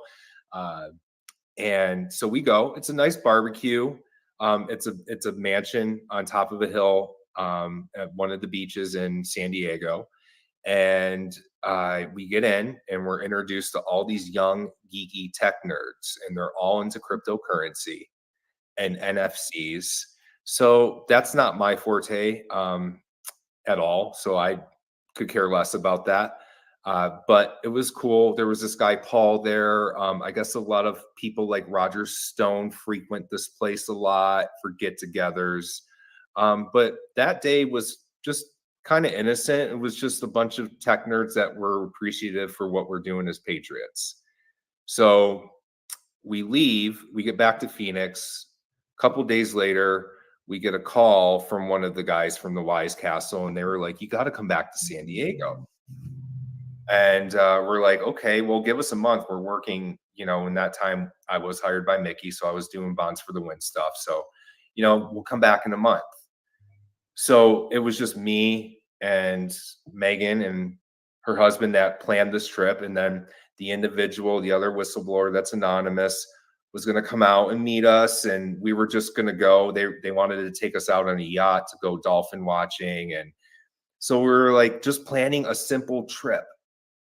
In that time, I was introduced to Nick Alvear with Good Lion TV as well. I did an interview with him, and we were supposed to do, he really liked the State National stuff. So he, at that time, but, and we were going to do a documentary, and it was Nick's production, had nothing to do with Mickey or anything like that. And it just, again, it just sidelined by Mickey. She then hears what we're doing, and she comes in, brings on Mickey Willis, on the Zoom calls with Nick, and just takes over. And I lose a voice with Nick because I can't communicate with him. And I remember him even saying, he goes, Matthew, I need you to be more in contact with me and talk more about this stuff. And I just couldn't, because Mickey spiritually overtook me as well in a lot of things. And so we planned this trip. Mickey goes, I'm coming with you. And Megan calls me and was like, she just inserted herself into our vacation. She's like, I want to get away from Bonds for the Win for a second. It's been stressful. I go, me too. But she then inserts herself. She then takes over the entire trip. She then says that I want to meet Nick in person in San Diego. And I don't think Nick was really up for it, at all. I think he felt at that time that his production was being sidelined. So we go to San Diego. First things first, I was going to drive with Megan and the other whistleblower, the anonymous one. She flew into Phoenix, and we were going to go. carpool. Mickey calls me 2 days before and says, "How are you getting there?" And I said, "Megan." And she said, "Well, I'm going to take you." And I'm like, "Who's coming with us?" She goes, "Just me and you." I go, "Mickey, I live in Sedona. You know, you're going to drive up 2 hours north, then to drive 2 hours back through traffic in Phoenix to get on the 8 to San Diego. Like, just didn't make sense. Why would you add on 4 hours to your trip? That's already a 5-6 hour trip." And Megan called me and she's like, "I don't like this Matthew at all, one bit." She's like, she's completely taken over this trip. And why does she need you in the car by yourself? I don't trust this. And at the time, I still wasn't listening to the advice. And Mickey came and got me. And that was the worst journey ever in a car that I've ever experienced. I did not feel right. I felt something spiritual was happening with me. There's something very negative about her spirit that was coming off. She was asking me questions, and it was like she was assessing me and trying to get to know me from the inside out to see who I really was. And made it to San Diego safely, met up with everybody. And we go out to dinner, and then the Wise Castle people call us. And we then go to the Wise Castle, come in, and same characters are there. There's some new ones that I didn't see before. Mickey Willis shows up. There are some drug activity going on. There was mushrooms and a lot of hallucinogenics. We packed our own cooler and we left it in the car because Megan's like, "I don't trust any of this." I'm like, "I don't either." So if I needed water or anything, I would go out to the car and grab it. Did not partake in any of the drugs that were there. And then they take us up to this private room upstairs. And then it's an entertainment room. It's got a sound studio. It has a stage with musical instruments. The lights are dim and they're red, like dark red lights. And they sit us down around the stage. And then all these talented people come out, and God knows what frequency these instruments were tuned to. But they started entertaining us. And it was almost like we were all in a trance like state. And I was not taking anything at all to get me into that kind of state. And I snap out of it and I look around and everyone's just like this, just in a trance. I thought that was off. So after the entertainment, we all go back downstairs, and the owner of the Wise Castle shows up. And he wasn't there the first time. He was on a business trip. He's speaking in a strong accent. And Megan had said, "Oh, I wonder where he's from." And Rick goes, "I think it's a Ukrainian accent." And we went and confirmed that and found out that he was from Ukraine, and that business trip he was on was a Ukrainian business trip. He is the head of the house. People come in and out left and right. You'll have random people walking out of bedrooms being like, "Yeah, I was just here for a couple of days. I knew about the Wise Castle. I'm leaving tomorrow." So you got all this traffic coming in and out of the house with cryptocurrency going on, NFCs. Mickey introduces herself to him.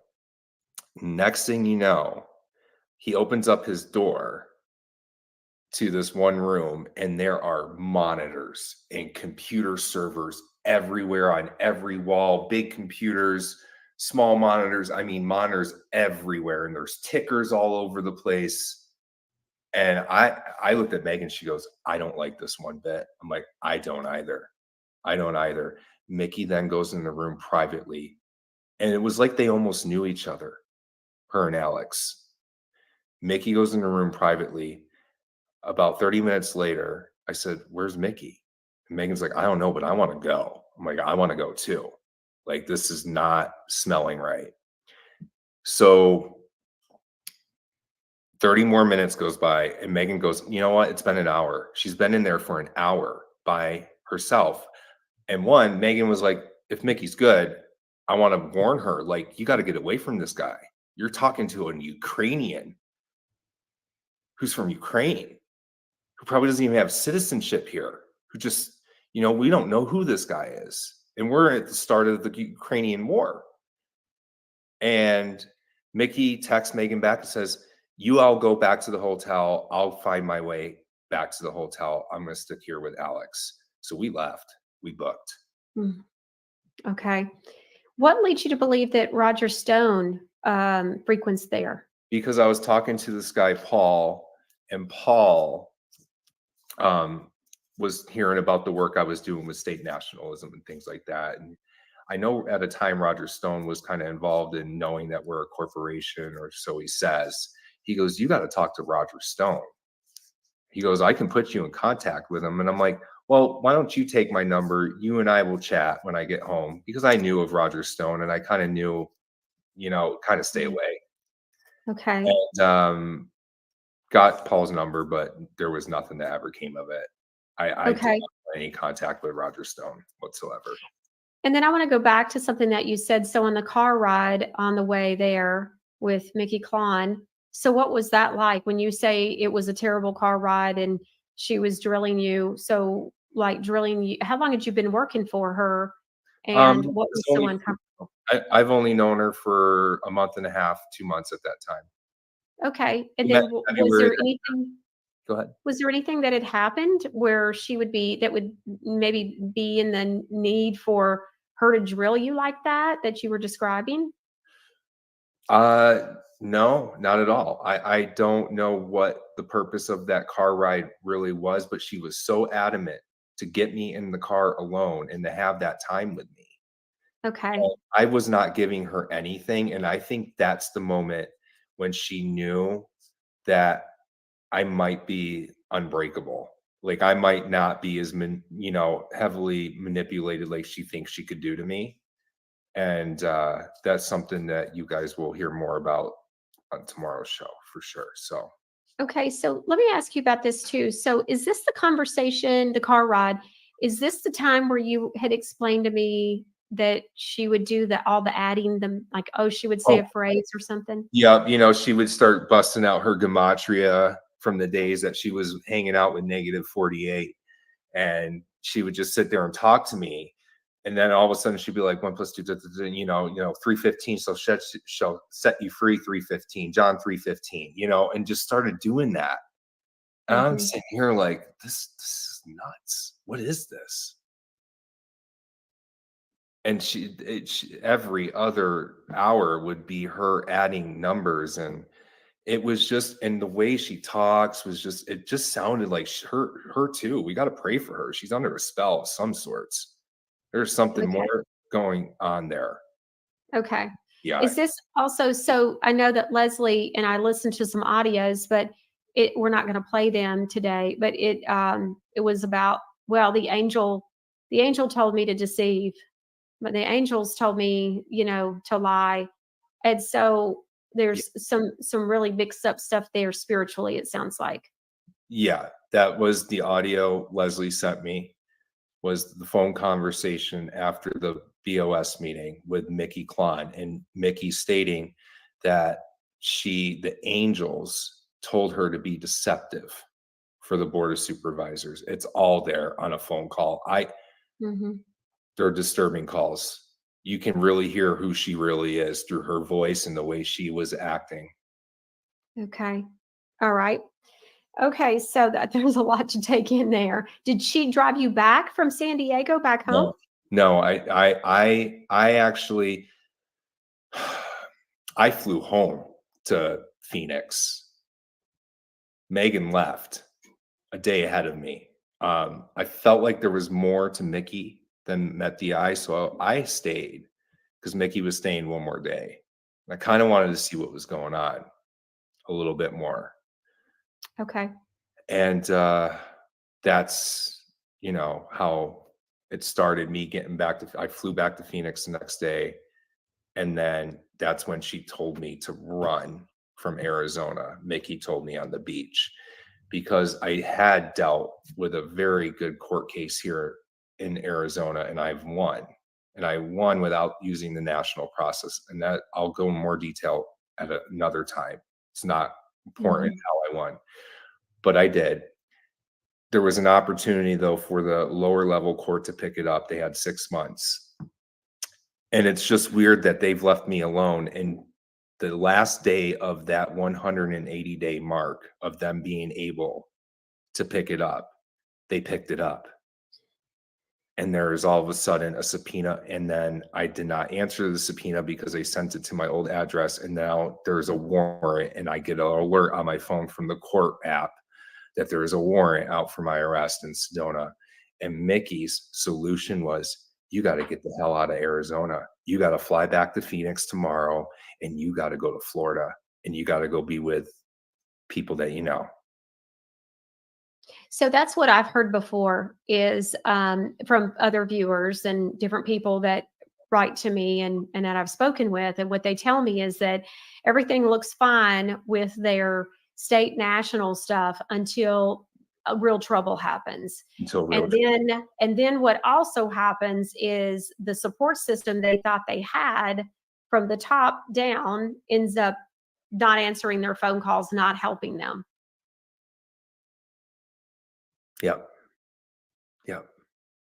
And so you were having this happen, and Mickey's solution was you were to just skip town, skip the state. Yep. And leave. Okay. So I flew back to Phoenix. I was running things through my head. I'm staying with Megan at the time, and she's like, Matthew, like, you've handled a court case before on your own. This is the lower level courts just messing with you because they're mad that they upgraded your charge to a superior level court that deals with felonies, and you got that superior level court under control, and and they dismissed it. So now she goes, you can do it again, Matthew. They're the little guys now. You can do it again. I don't think you need to go. And I didn't listen. I left. I went to Florida. Okay. What about, so was that the same time frame where you ran into the guy on the beach that you met in Arizona? And so Yes. did you started suspecting that you were being followed? Yep. So it's been a few months in Florida, and I'm still on her payroll, but this is when I started really pulling from her and started questioning her. And she cut my funding. Finally, she promised me a year. She gave me 5 months. Okay. And so now I'm like running off of savings. And plus she always had me going all over the place and spending the money that she was paying me on stupid trips with this guy, Nil, who I believe was an informant to her. Okay. And so my money dwindled real fast because she had me on all these crazy assignments, spending money, and I vacated, went to Florida, and I'm sitting at my mom's house, and I'm like, I don't want to be here, So I was spending a lot of money on hotels because I didn't like the fact of being home at 35 years old, So I spent a lot of money on hotels, a lot of traveling around Florida. Finally, I get to Palm Beach, and I'm sitting at a coffee shop in Delray Beach, which is about 20 minutes south of Palm Beach. And this guy comes up to me and he says, I know who you are. You're Matthew. And I said, yeah. And he goes, remember, I'm the guy that introduced you to Tim Canova? And I said, yeah, in 2020. And I ran into you in Sedona. I just found it odd that I'm, thousands of miles away. And that guy that introduced me to Tim Canova, who we know now was the guy who introduced me to Wayne Willett, is running into me. He goes, I'm meeting with Tim in a group in about 20 minutes. You got to come to lunch with us. I'm like, okay. So I go to lunch. Next thing you know, Tim is there, but then there's other people there, state nationals. And I was like, this is interesting. And I started telling my story a little bit to them and what I'm doing. And I had some trouble in Florida too. I'll tell you what, it's just odd that I had all this trouble in Florida. As soon as I got to Florida, the law came after me as well. And Okay. so case was created in Florida, and I was trying to deal with that. And I was working with an excellent resource down in Naples. He's a constitutionalist as well, and he was having me on the right track, and I got sidelined in Palm Beach. I should have listened to his advice. He was a constitutionalist. He did national stuff, but that wasn't his focus. More of his focus is like Jack and Margie. So I got sidelined in Palm Beach. They're like, you got to come to this seminar in Orlando next week. I think these people could help you. I said, okay. And they're like, oh, and we also know that you were working with Mickey. I know Mickey Klein. So all these people all know Mickey Klein, but they're acting like they just met me for the first time.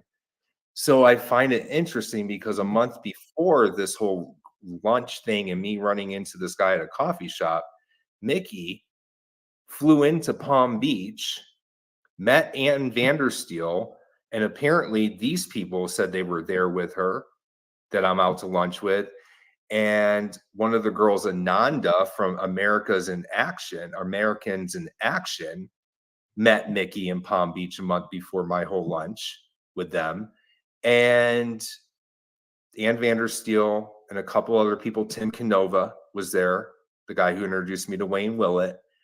And that day, Mickey flew into Palm Beach because her, Ann Vandersteel, and all these people went to that famous boulevard. It's like Fifth Avenue in New York, but it's in Palm Beach, and bought President Trump a $30,000 watch. And they brought the peacetime flag, which is the real flag that we should be flying, the civilian flag, and a letter to Donald Trump to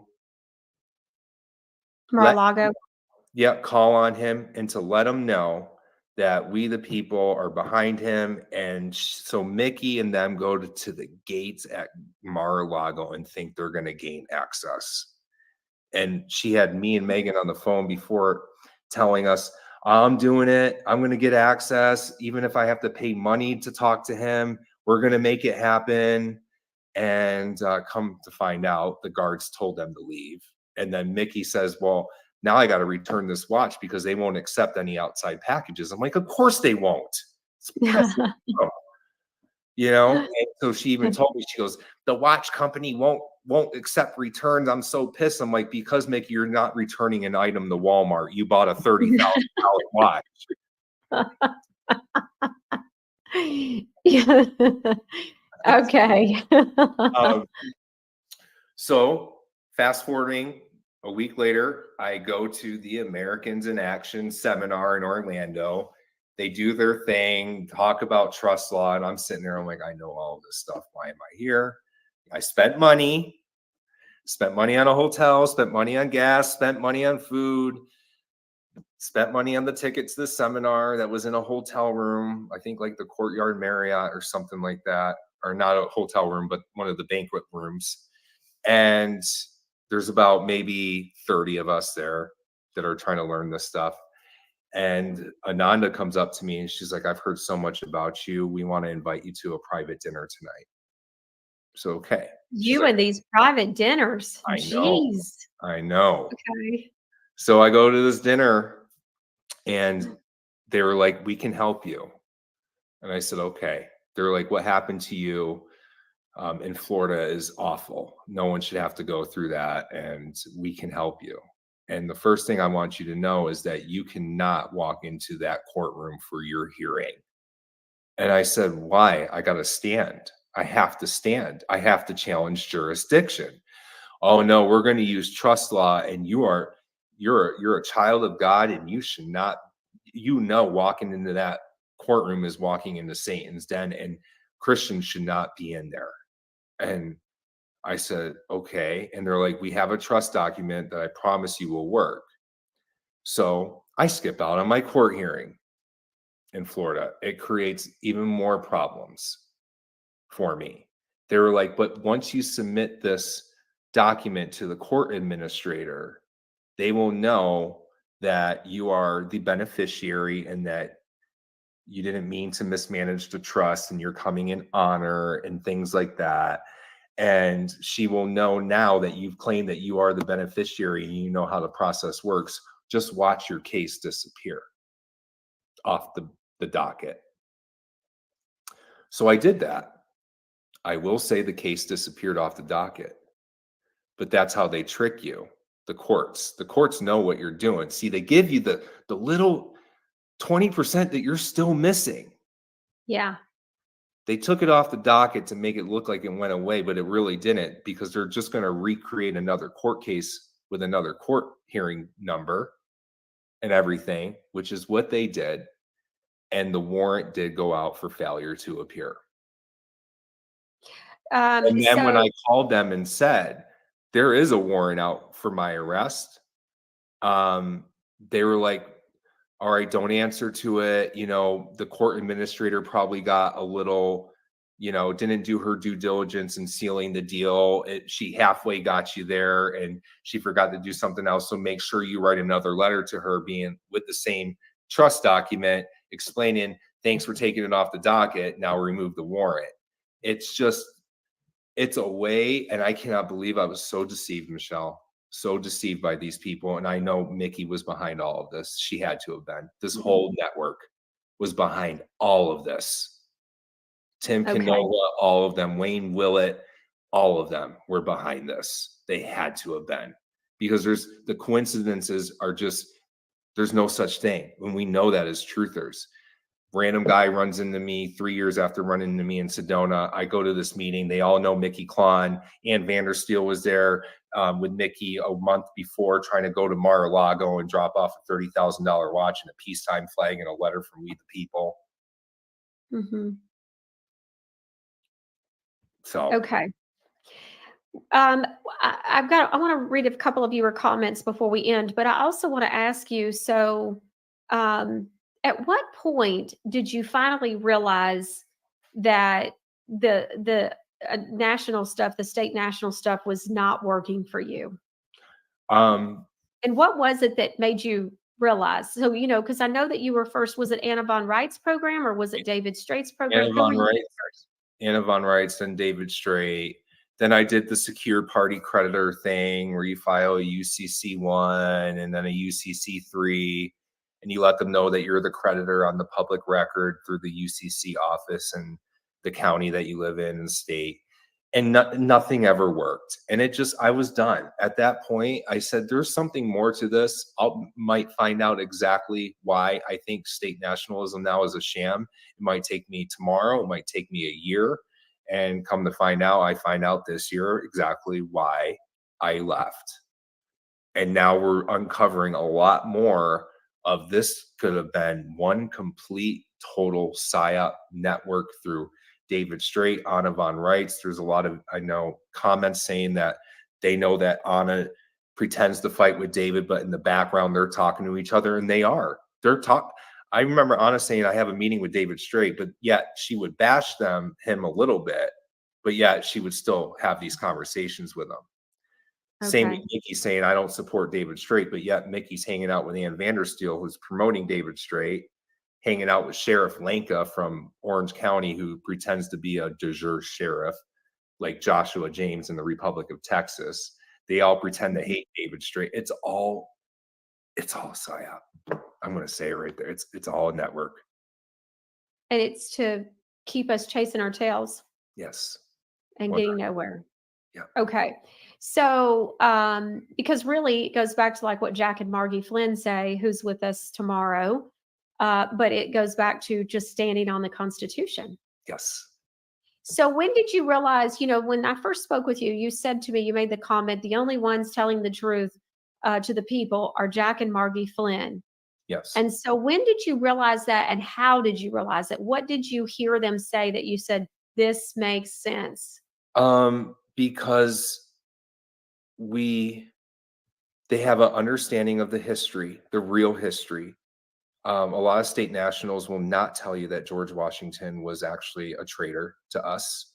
A lot, and that's stuff I knew. And then when I brought it up to people like David Straight, or said, you know, I think, you know, George, just ignore you. And I'm like, no, I'm finding out that half of our forefathers were for us and the other half were not. The other half were still owing allegiance to the king.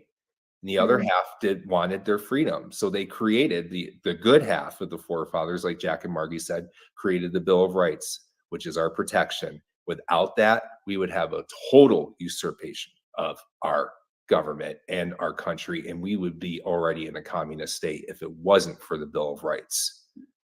Yeah. And everybody wants to talk about a revolution number 2 going on. We are living in the same revolution. We just haven't won yet, like they told us we did. We have to beat this revolution first.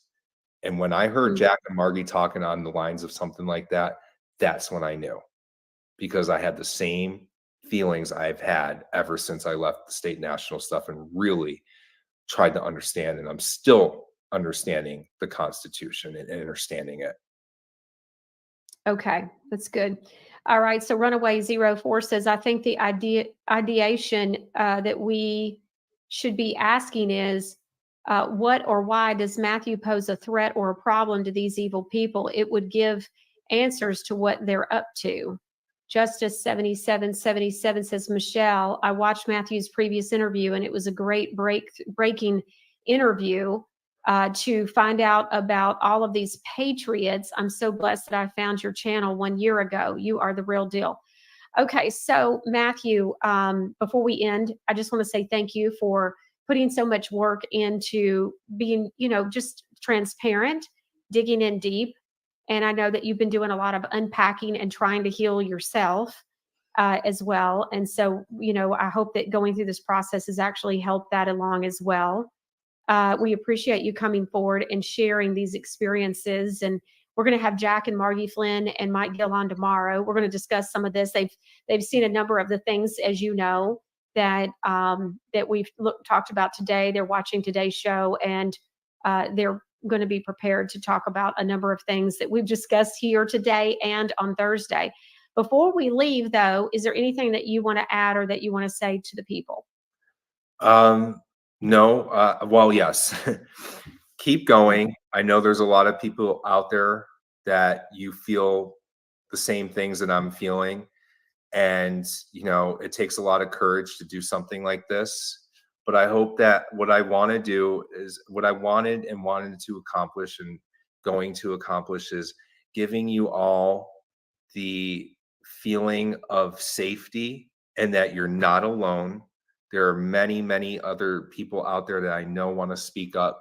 And I hope that I've given some people some courage to really get some good confirmation of the experiences you went through by dealing with these groups, and to warn the viewers who haven't done any of this, Michelle, a huge warning sign to stay away from certain groups. And I hope that that message got to all of you clearly today and from Thursday, and that I do care.